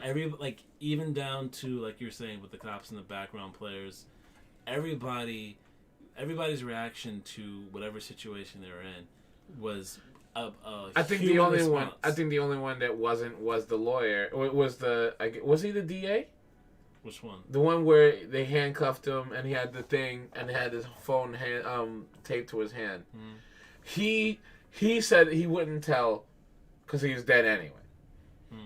And he chose to get blown up. No, like he was so he was like if I tell if I tell you I'm dead. Well, because what he said is like if I tell you, like I'm dead either way, but if I tell you, they're gonna kill my family too. That's what he said. You're right. Okay. He's like everybody else like. He said everyone. Yeah, he said it's not just me. It's not just me. He said everyone I know. Yeah, everyone I know is gonna get killed. Yeah, so, yeah. And this is Gotham. And that's happening. And like baby. I said, the only issue I have with that scene is that Batman should have been trying to either unlock it or defuse the bomb. And I also felt that he would actually, if he would have answered it, he would have unlocked the collar. Oh, well, yeah. And that's the point. He chose not to, and that's why it blew up. Yeah, no, and like I said, But you said year 2 Batman. Year 2 Batman. Yeah, maybe a little apprehensive to tap her with the bomb around the dude's neck. Good point. But also he got blown up before. But also my one of the things he just blew up in his face. Like it's also like it's like and then in this Batman they did kind of make him vulnerable. But they made him more vulnerable than any other Batman. But at the same time, he was kind of a little indestructible too. So oh my god! Like they guys, the one thing I was so that's one thing I hated about this movie. He was catching bullets. Well, I didn't mind. He was catching bullets. I didn't mind him catching bullets. At the end, when he got shot, I thought he was still on the floor. He was. He literally had to get like a shot of adrenaline, which No. I'm not talking about that. The beginning of the scene when he's about to get into the Batmobile. Oh yeah. What you call is in the thing. I thought it was an actual mistake because Zoe Kravitz taking the money out the car. Yeah, and then Batman's talking to him here. He was on the floor. He shoots him. I know. Yeah. He gets shot, and he's like right there. Yeah. They're shooting at Zoe Kravitz for some reason. Mm-hmm. Batman is still laying right there. Mm-hmm. And I'm like, what the fuck's going on? Well, and then all you see is Penguin come across, look, and I'm like, why is he shooting at Batman? Mm-hmm. He's laying right there on the floor. Yeah, no, like he at some point he wasn't. And gets into the Batmobile because I said, "Oh, is the Batmobile remote controlled? Mm. Is he like hiding in the bushes somewhere, or like did he roll underneath the car? Yeah. Like how did he get in there? Like and that was across the street. Yeah, I mean, honestly, I would say like that was a continuity glitch. Well, I mean, I wouldn't say continuity glitch. I think I would. I think. Well, I mean, I think they had problems with the mapping of the characters. Because I don't know where how could he have done that? They never show him get up. Oh no! Like I mean, I was worried. I thought the tension was like, oh shit, Batman's like almost unconscious because he got shot 8 times. I think that was probably how they salvaged it because I think they probably shot it and were like, shit, this kind of doesn't work. It doesn't work because they have to show him get to the car. Well, they never show him get to the car. Not just show him get to the car, but like the flow of the scene kind of doesn't make sense because it's kind of like. Okay, you're either going to show Batman somebody gets a drop on Batman, and then he has to sort of figure his way out of it. Yeah. And that's the tension of it. Or, you're going to show, Batman's always going to be a little bit one step ahead. Yeah. And already have his way out, right? But they kind of did both. Whereas it's like he gets shot, he's unconscious, you set up that tension, but then the next scene he's just in the car chasing Penguin. Like what happened? And I think kind of what that. And then but what they almost did was a shell game because as soon as Batman gets locked down, they just go focus on Zoe Kravitz, and it's like. Wait, why you guys just shot Batman? You saw him fall, right? Not even that. Even in the context of it really doesn't make sense because he gets in the car, then he just waits for the Penguin to get in his car. Yeah, and I didn't even understand it. It was like that's why I thought it was remote control because he did the. And I was like, okay, so it's like it's remote controlled. Yeah. So it's like he's like controlling it, and like he stopped going with it. And I think honestly, what happened there was that they're like, okay, you have to have a car chase scene because I think it was competently done, but it wasn't really. There's nothing to really write home about. I thought that was the out of the entire movie. I thought that was the biggest glaring for me. When I was like, "What the fuck is that?" It was the weakest part. I was like, "What do you do?" That and then when he cut the rope and fell into the thing. But what the fuck is that? Like that was a weak part, but the payoff for that was worth it. It was worth it, but I understood. Like I was like. You're trying to cut the wire because it's a live wire and you're trying to stop it. But you did it by falling in. Why didn't you just go? Yeah. Well, he didn't have any batarangs in this one. No, not a single batarang. I mean, when he jumped off, I thought it was a pretty interesting move. Like when he got up from the ceiling, he jumped down. Did he grapple hook 2 dudes and jump over the side and flip them over? Yeah. That was pretty cool. No, like even at the point where he when he was talking to Gordon on the roof, he fucking rappelled down, running down, and all of it was practical. Yeah, all of it looked really well done. Like 90% of the Batman stuff was practical. Well, not just practical, but it was good. Yeah, it was very good. Again, honestly, even with the wingsuit, it's a little clunky when he activates it because it's like okay. I think that might have been CG. Well, even so, it's it looked a like, little CG because like it would have to be that it would have to come out of the pores of his set, like you know the lines. Like none of it makes sense with like how everything's works. Yeah. None of it makes sense, but you accept. It would have been easier if the wing if the gliding would have stiffened up the cape and he just like but again that kind of threw me off. I was like, okay, just jump off, right? Yeah. Jump off and glide. This is when we get to see the Batman Arkham Asylum. But, make sure you do the dip and then you come up and then you get the big triumphant. But, and then you drop again, and you go up, and then you grapple and up. It's just like, okay, we're just gonna get a wing. Again, it's like the grapple, the glide. Some things, and when you bring it up now, the Batarang. 3 staples of almost every Batman movie. They didn't really touch them in this. No. It was, and I didn't say it was missing. It felt weird. Yes. Seeing something like that, like, oh, why didn't Batman just jump off and glide? It's like. He doesn't have that. It's like, why isn't Batman just like when Batman saw when they turned around and saw the Riddler in the window after the sniper shot? I was like, why didn't Batman just grapple to the window? I was like, why is he literally walking? He's running with the cops, and I'm like, he's running with the cops. Yeah, again, if you're with the cops, you've already lost him. Yeah, and I mean, you shouldn't be with the cops. Well, not just that, but it's just like we just missed him. He's gone. All right, fine, whatever.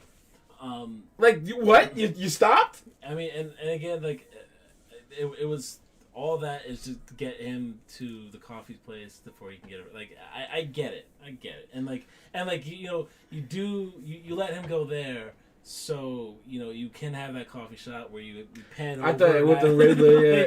Like, but again, I think that was to show the more creepier aspect of the sniper of the Riddler, because now it's like.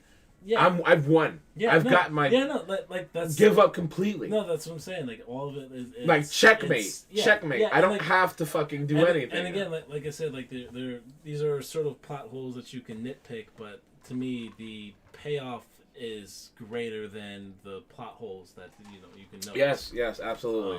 So it's kind of like I let it slide. Like the road that they're trying to get you on. You're gonna hit those speed bumps, but it's still the ride is great. Absolutely. So yeah, it's not a perfect Batman movie, but it is. It's damn close. But no, well, I would say it's damn close. I would say this is the closest that we've ever gotten. It's damn close. I mean, like for sure, they nailed it. Like I wanted to pull this book out as soon as I got here. It felt so much like we said, like they nailed so many aspects of a Batman story and the Batman characters, so perfectly, and in ways that in the past. They've only gotten one thing right in the set of movies, where they across the board it's 9.5 almost everywhere. Yeah. And like again, like the only thing you can say is the fight scenes weren't. I didn't have a problem with the fight scenes. But again, they're I know Panda King said he didn't like the fight scenes. I mean, again, like if you're gonna compare them to Jet Li movie, yeah. But you compare it to any Batman scene, barring the warehouse scene. It's on par with any of them. It's better than any of the fucking Christian Bale fights. It's better than 95%. Those movies are adventure movies. They're not they're not. They don't have choreography in mind. That's it's just those techniques is something that's very recent to Hollywood. And this is very much a movie of its time. Even the film techniques they use, maybe a couple of years ago wouldn't even been run like that. Like I said, this noir feel to it. Well, I think this gives this noir feeling of this movie definitely comes from the true crime, the more grittier. Well, not just that, but like the whole end thing where Riddler has his followers, like all that's very much reminiscent of the QAnon shit. Absolutely. Even the renewal sort of scam. Absolutely, is very much tapping into Make America Great. Well, not just Make America Great, but like the I think one of the things that's in the zeitgeist of American culture right now is how deep our corruption is in our political systems, where everybody senses it and feels it. Like, you know, name one program right now that's been enacted in our generation that feels like it's actually worked. Or like that's Obamacare like, did some things, no, right? Obamacare did some, like it was a step in a direction, but it was also very much neutered, and like it was also battered down. Like the fact that, like, you know, half of this country still kind of doesn't have access to Obamacare because their governors refused free money. And like you know, on like the argument is a political stance of, you know, moral righteousness, but it's like, no. It's a subsidy to help your people. Not pay to for mention, what is Medicare. morals when people are in trouble? Or Well, I mean, need? they're sick. I mean, and not just that, but like, you know, if you want to talk about morals, about like, okay, we have a healthcare system that's designed for profit. That you know, like, if you have a broken arm, you might think about, I don't want to go. I don't have the money. Well, not just that, but like, if you are impaired, you do not have the luxury to make an informed decision if you're even conscious. If you're even fucking conscious, people are making decisions for you in that moment, and to sit there and act like somebody can be, you know, like, intelligent about, like, I think I'm a pretty intelligent person. My wife works in the medical field. We'll have conversations of like, babe, what the fuck are you talking about? Like, most of the language is based off of Greek and Latin to begin with. Yeah, You know, and like, course. and like, and it has done that for a very specific reason, so that, you know, like, doctors can talk specifically about whatever. But to a layman, what the fuck are you talking about? Yeah. I understand what you're saying. You know, and like, and not even that, but just even like even the way the system works, without having either intrinsic experience with it, you have no idea. You go to the doctor, they're going to order a whole bunch of tests for you. You have no idea what these tests do. Why, we need those specific ones. Exactly. And a lot of, like, the way... And I don't think they ever even really ask you. They're like, you do this. And you go, why do I need this or this or this?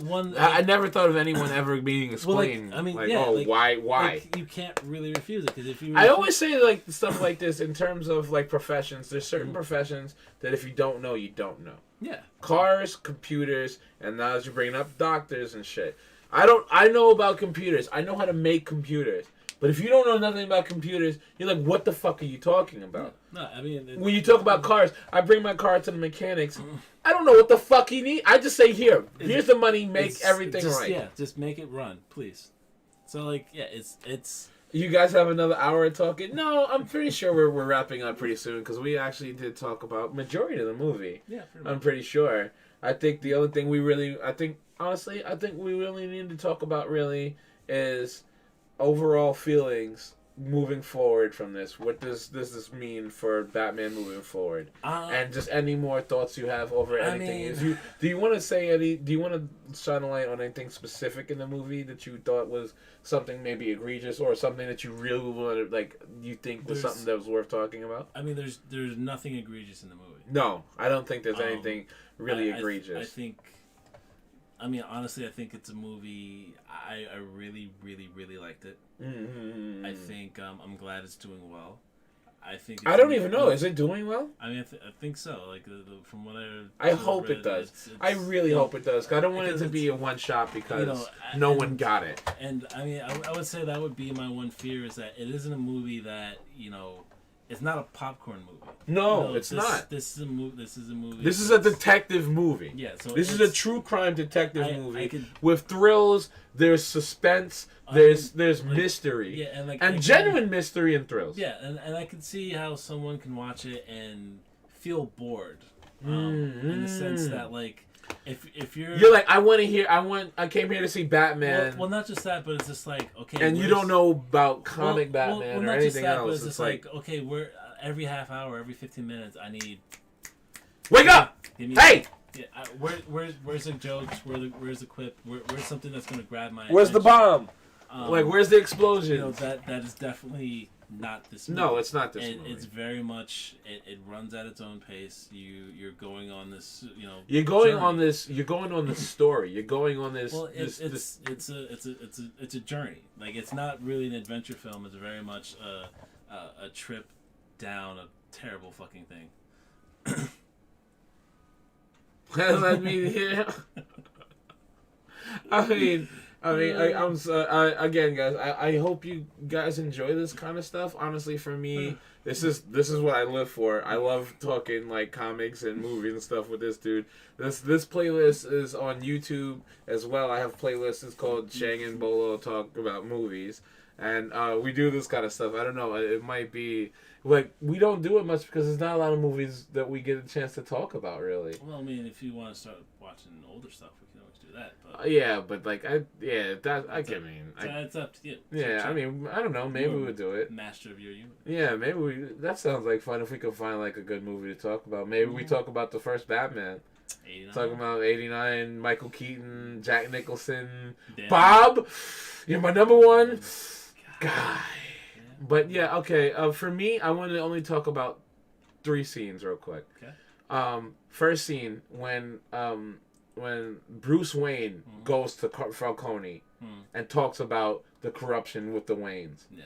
I thought that scene was like I didn't know how to react to it because I never saw Batman in that light. Like I never saw Bruce Wayne and Falcone in the same scene before. Well, I mean, so to have him go like, did my dad really hire you? And that's why it's like where like the Riddler's role was so crazy because like he's almost like a whistleblower at this point. Yeah. So it's like he's setting in motion everyone else to do shit. So like he's on like he's playing 3-dimensional chess. Yeah.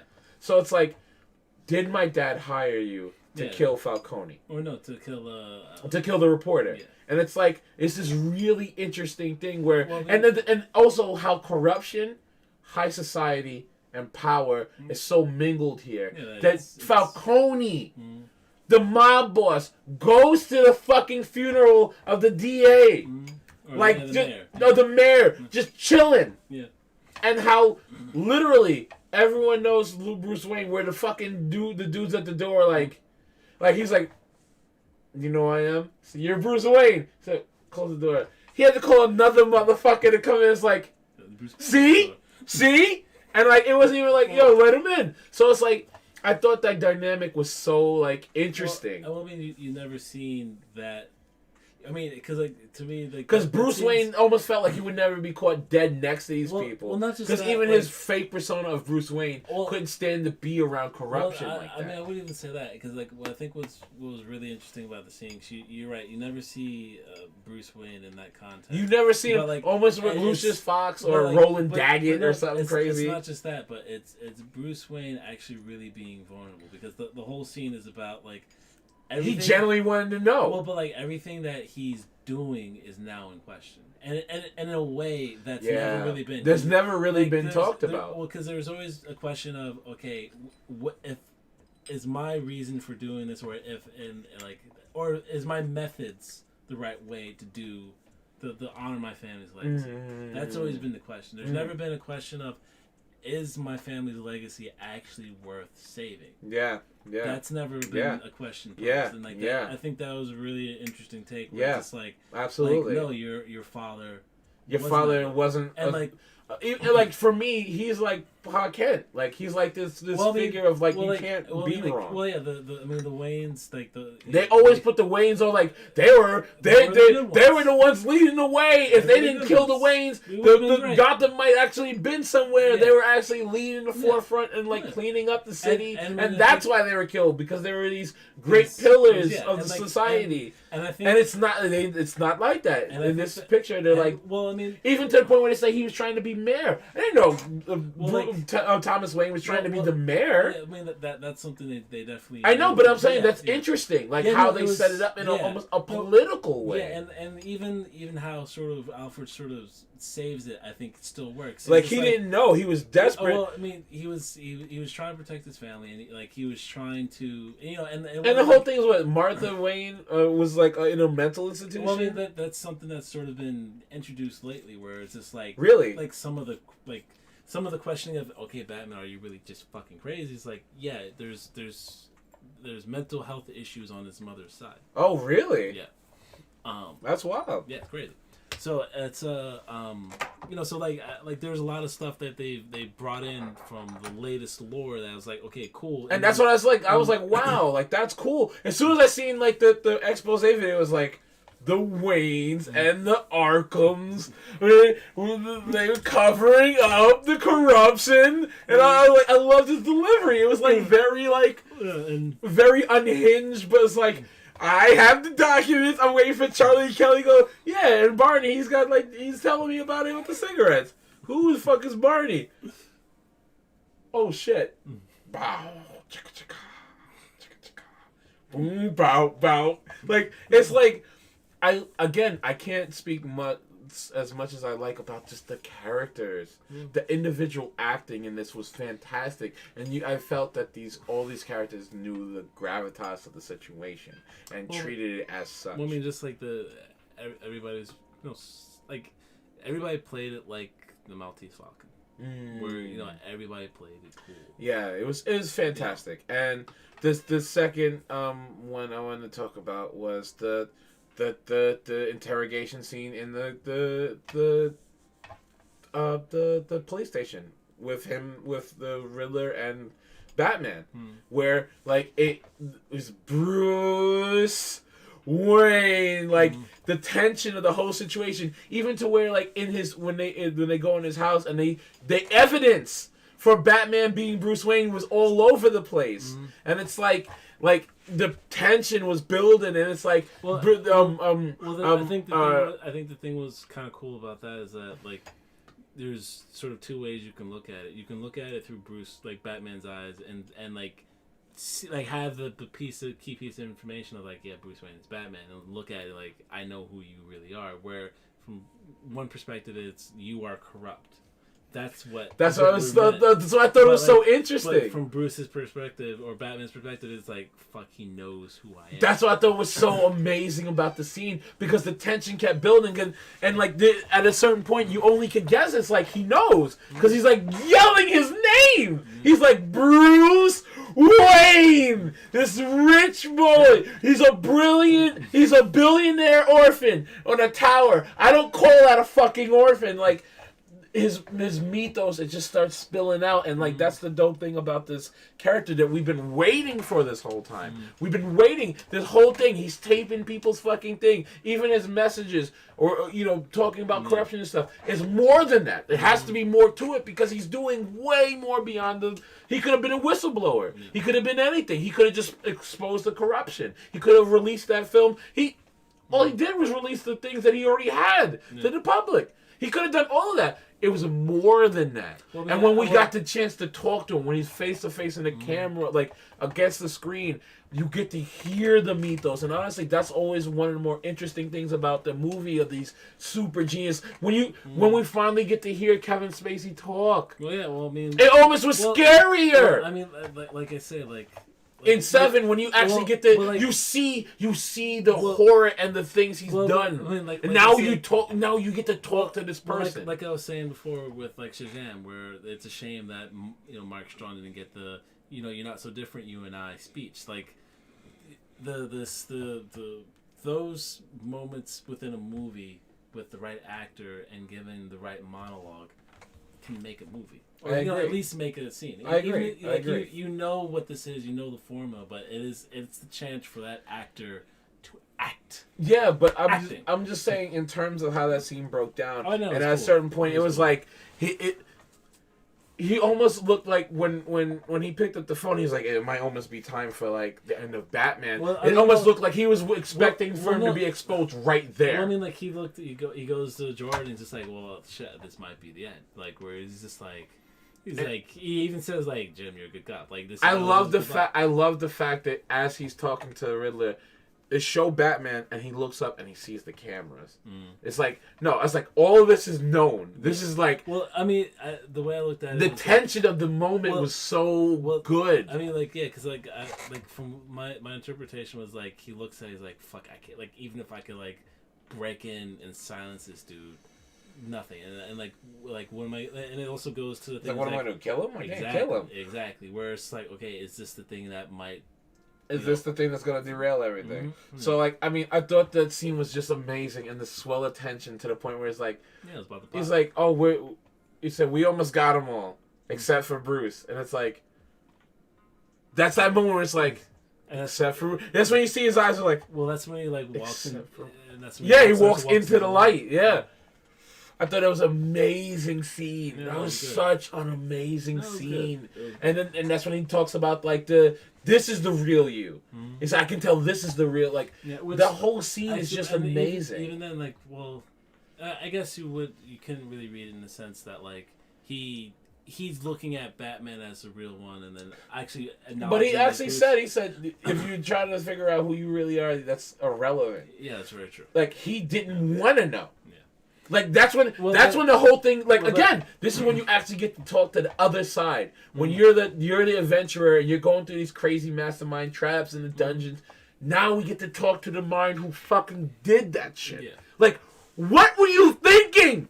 You made a lava pit that has fire spouts hitting every 10 seconds. How did you time that? Well, who comes through there every day and have to does that? In the wintertime, the babies would die because it was cold.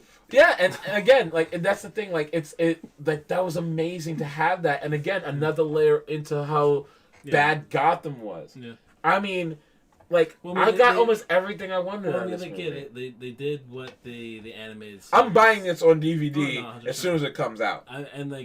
This is one of the quintessential Batman movies. Like, I mean, they did what the animated series did so perfectly was, like, they gave Riddler. They made a monster, but like it's Frankenstein's monster, where it's a sympathetic. They showed where that monster was made from, and it's not too far from where you were made. Exactly.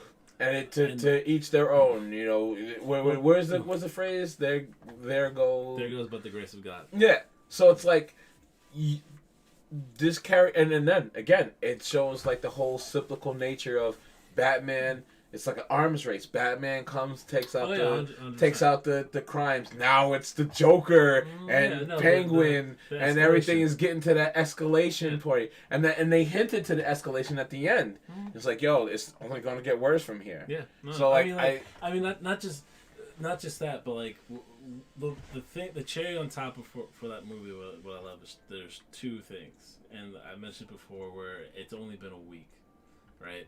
And then at the end of that week, Batman still, like, he wins the battle, but the war on Gotham, it's far from over. It hasn't even started yet. It's gotten worse. Half of Gotham now is under fucking water.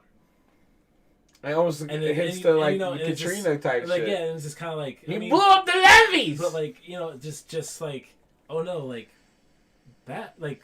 It's very literally. He says that as worse. Like, and that one of the noir scenes when he's driving through the city. It's like crimes, murders. It's all gotten worse. Well, I mean, like, but what's and really, that's before the flooding. Well, no, but what's interesting about that is that, like, at the same time, as you go through that story, you realize that things have gotten worse because.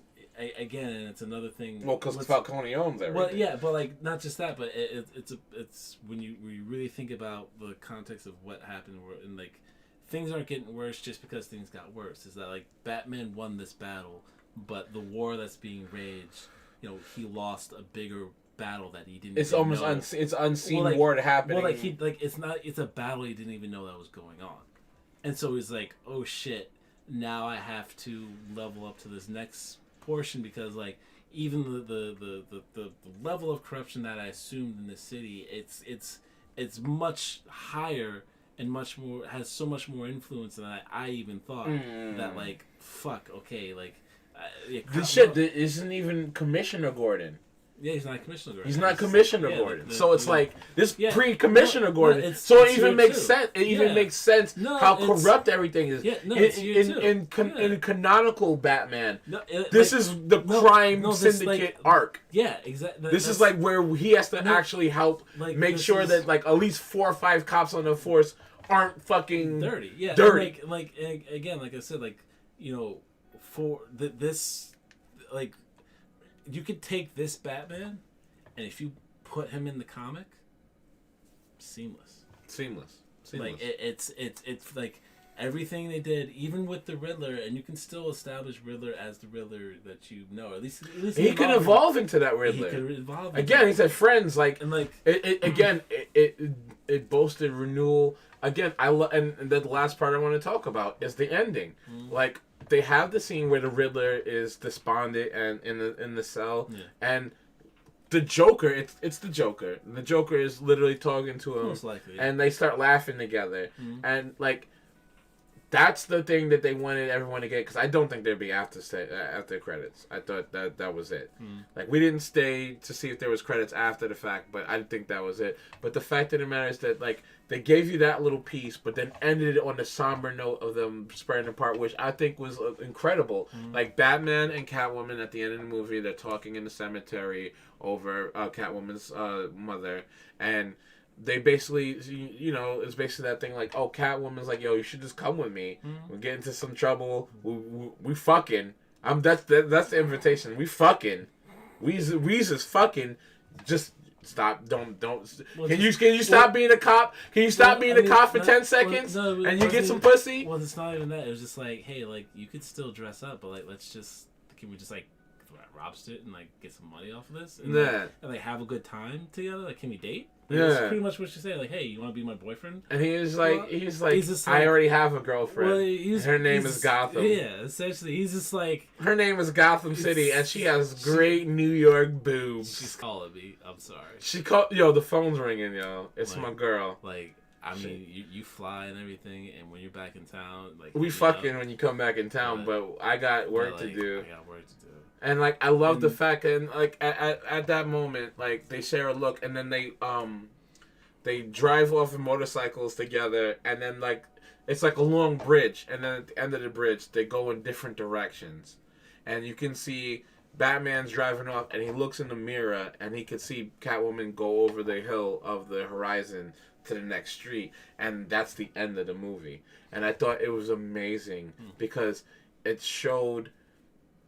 Duty before the booty. Not only duty before the booty, but in terms of Batman stories in general aren't these happy things. Yeah. Because Batman doesn't save everyone. Well, he's not Superman. He can't save everyone. It's not that. It's the. He said it in the thing. I can't be everywhere. Yeah, but not just that. It's the never-ending war. The never-ending war. And, like Batman. You know, Batman won the battle, but is still losing the war. And like, it's going on as we speak. There's like a levy, and since the levee's there, people are taking advantage of that. And I think like what's so compelling, and I think that's like what's really so compelling about Batman. And like you can take the cynical view of like, okay, well that's just stupid. What he's doing is futile, but it's like, you know, the ant pushing the fucking rock up the molehill. Where like you look at someone can look at that ant and say it's stupid. Someone can look at that ant and say like that's courageous. Will of courage. Yeah.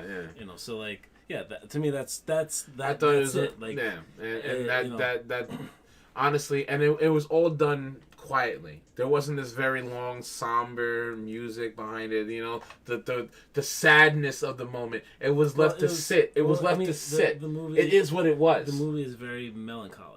I loved it. You know, it was like melancholy. I loved it. Melancholy oh my God. is one of my favorite tones. I can't lie. We've been talking about this movie for 2 hours now, and I would talk about it more, but I think we're pretty much wrapped up. But all right, then we'll give each other like some time to speak about the movie, and we'll just end it there. My final thoughts of the movie.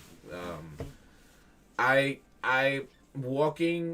walking directly out of it, I felt that this was an amazing movie in terms of how they portrayed Batman, Gotham, the feel of a Batman noir story, a genuine effort to make a story, a detective Batman story, which is, I think, one of the Batman aspects that we've never really gotten on film.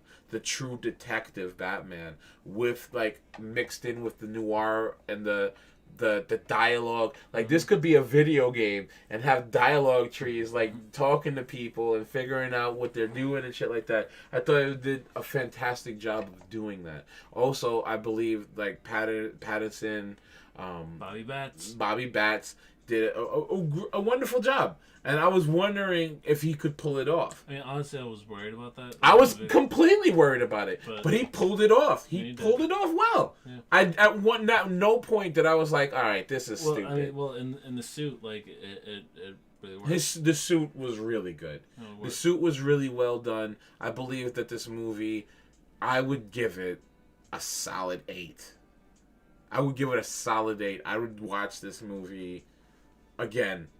And I would go in deep, looking more in the background and looking at the stuff. Because this movie was done very practical. Those sets were made really well. Like, just looking in the background of, like, the Riddler's house. It was like, fuck, yo. Like, he had, like, the explosive setup rig over here. He had, like, the 8 phones lined up in a row. Like, visually, this was a visual feast. Almost like playing, like, one of the Arkham games. And you just go into a room and just look. Look at the mind of someone in that situation. Yeah. I thought it was really well. I thought Zoe Kravitz did a marvelous job. I would love to see her as another Catwoman, playing this role again. I want to see another The Batman. If it's got to be The Batman Part 2, or just call it, just name it a different case. And just The Batman. They can call it Case Files. I mean, because like. You know, the within the lore, you know, his journal is the Batman. Black case files. Yeah. There's A+ in terms of like execution. So did my dreams, fears, or nightmares come true? My dreams came true. I mean, I would literally say I was really hoping to like this movie, and it did so many things right. And the length of the movie let it breathe and actually have that feeling of a Batman detective story. It got a chance to stretch its legs and really show you a Batman detective story. It did it well. Yeah. I really enjoyed this movie. I would give this movie an 8, and I would recommend you guys watch it. I would absolutely recommend, if you like Batman, or you think you might like Batman, watch this movie. It might be your litmus test to know if you actually did like Batman. If you don't like this movie, I mean, everyone has their own opinion, and I'm fine with that. But I would say then you don't quite like Batman, the real Batman. You probably like the Batman from like the cartoons, and even that Batman had noir elements. So yeah, I give it an 8. I really enjoyed it. Bolo, what's your final thoughts? Well, I mean, I would say if we tie it back to the earlier video, like the hopes were really established. Like, you know, it was exactly what it was advertised are, which is actually a rare thing for a movie these days, where, you know, they sold you on, hey, this is 7 Batman. They delivered. they delivered it, like, straight up. Like, you know, it was you know, 7, you know, broken into these, you know, little crime scenes, essentially, where Batman shows up and has to put the clues together with his Morgan Freeman partner. Actually, it is fucking 7. It's with 7. His black partner. With his black partner, holy shit. Even at the end, where the last line of 7 is Morgan Freeman that said that what was it? Ernest Hemingway said, you know, the world is a fine place and worth saving. And he said, I agree with the second part. And, you know, if you want, like, if you're looking for a thesis of the movie and how it ended, that's what it was. Gotham's not a great place, but it's worth saving. So, like, as a hope, they delivered the movie. That's profound. They delivered the movie that they advertised, which is rare right now, yeah. So if I would give it a number, I would say I mean, for a noir movie, it's a 9. Yeah. I mean, like, it's probably one of the best noir movies. movies. You can put this in and not be a fan of Batman, and if you like crime thrillers, this is a great crime thriller. If you watch CSI, you would like this movie. It's that kind of, like, it has that kind of evidentially flow to it. It's definitely it's sort of a procedure movie. You know, it's very episodic in how it sort of is plotted. You know, in that sense, it's a really good crime thriller. Yeah, I thought it was wonderful. I think as a Batman movie, again, like what my gripes are, I think, you know, Robert Pattinson is able to bring it's very much like a gentle rage. to put it, honestly, there's a no gentle other, rage. but honestly, in the rage, gentle rage. If you were to describe it, that's pretty much what it was. Where I a controlled rage. Well, but he only had one scene where he yelled and pounded on something. And I'm not saying that gentle is derogatory, but it's very much subdued. It was very much a simmering, burning. It was always present, but he didn't. But he wasn't cutting his wrists. And again, like I said, the way he played it was pitch perfect. And again, they didn't go into the whole he sees his parents die. Yeah, mommy. Yeah, the tone and pitch of the performances was perfect from him. Where I think he had the reverence for the part too. Well, I hate to say it, but he's actually a good actor. It's true. He was really charming and fun in Tenet. I like Cedric Diggory. I actually need to see The Lighthouse. It's on my list of movies to see, but it also seemed like a movie that seems creepy as fuck because it's him and William Dafoe. Oh my god! Wigging out in a goddamn fucking lighthouse. Willem Dafoe. And I always have to say it like an evil Willem Dafoe. The other movie that director made was The Witch, which is a weird ass fucking movie. Where a bitch is having a crow eat her titty while she's trying to. It's okay. Enough about crow titties. No, not crow titty. The crow is eating. Okay, enough about crow titties. And then there's an evil goat. Well, there's always an evil goat. The devil. There's always an evil goat. And then guess what? The little girl wasn't a witch, but she becomes one in the end. Spoiler alert. Family is awful, and they all die. So wait, because they thought she was a witch. So overall, what? Overall, I give it a number grade. That's like I said, a crime thriller 9. Overall. Let me finish. You know how he's always compartmentalized shit. As a Batman movie, I give it an 8. Same number. It's I have some very minor gripes, and there are gripes that, for me personally, there are important gripes because I am action is a big thing for me, and I think the action is. I wouldn't go as far as say it's lacking. It's just.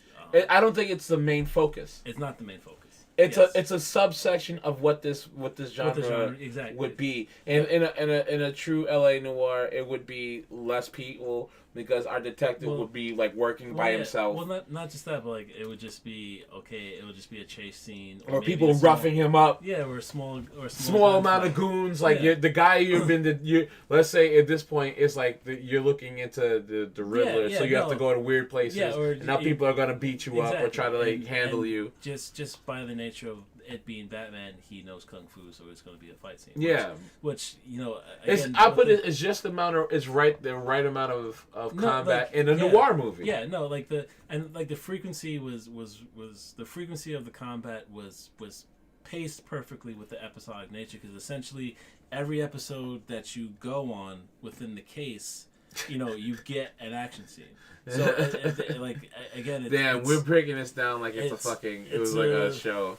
It's a 3-hour movie. So, if pretty much every half hour or so you got a new murder. So you could break this up into the murders. 6 episodes. Yeah, into the murders. And that's pretty much how. So I don't know, guys. We've been talking for 2 hours and 30 minutes. I don't know if any of you guys know what the dog doing at Toons or anybody's around anymore. I know what the dog doing. Said his willpower, I don't know, would let him finish watching us.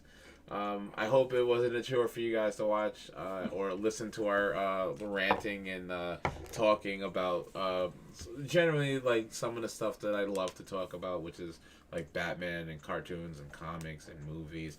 I love that my channel and my life has always been rotated around comics, cartoons, video games, family, and shit like this. So this is some of the things that I've always loved to do, and I want to do more of it, so I hope you guys enjoy it. I honestly do.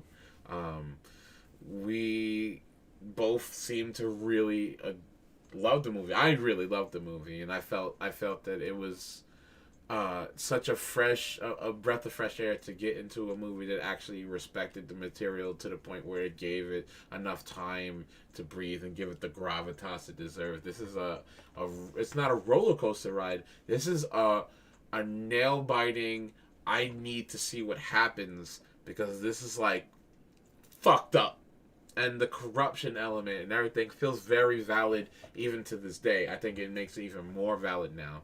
So I think would I recommend you guys see it? I would definitely say you guys should see it.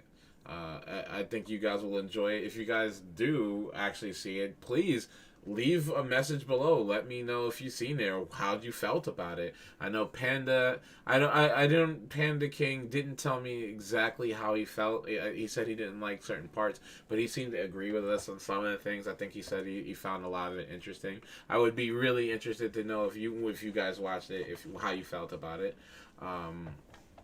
But again, this was Shang and Bolo doing like a little Shang and Bolo talks about movie. I do have a playlist of that on YouTube. If you guys want to support the channel, maybe you want to follow me on YouTube or on Twitch. It's the same name. It goes a long way in helping grow the channel and help get the word out there that it's fucking fun to talk about shit and play games with Shang and Bolo.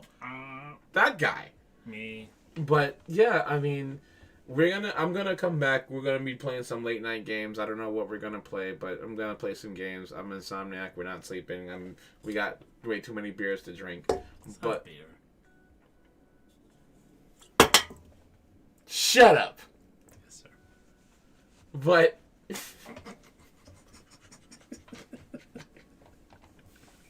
You twisted iced tea, sir. Shut up! I'm so sorry. It's good stuff. It's Please good. don't make me sleep with the cold babies. It's cold. The rats. They nibble. The cold. Please don't put me with the other orphans. The rat cold babies. I don't want to put duct tape on my face and go around solving riddles. I'm not good with the riddles. I'm not good with the riddles, sir. Accounting is so very, very boring. I will kill someone. Yeah, I will kill someone. I don't want to get punched in the face. Shut up!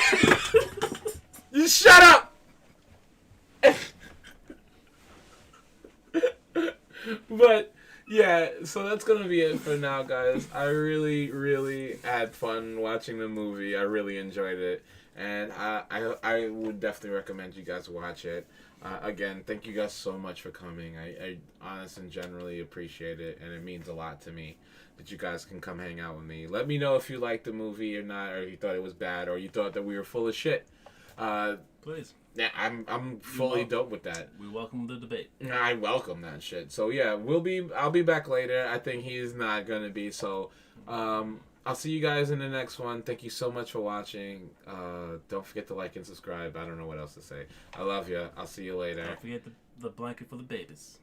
Make sure your babies is warm. You don't want no cold babies. All them cold babies don't make it to the spring. Cold babies.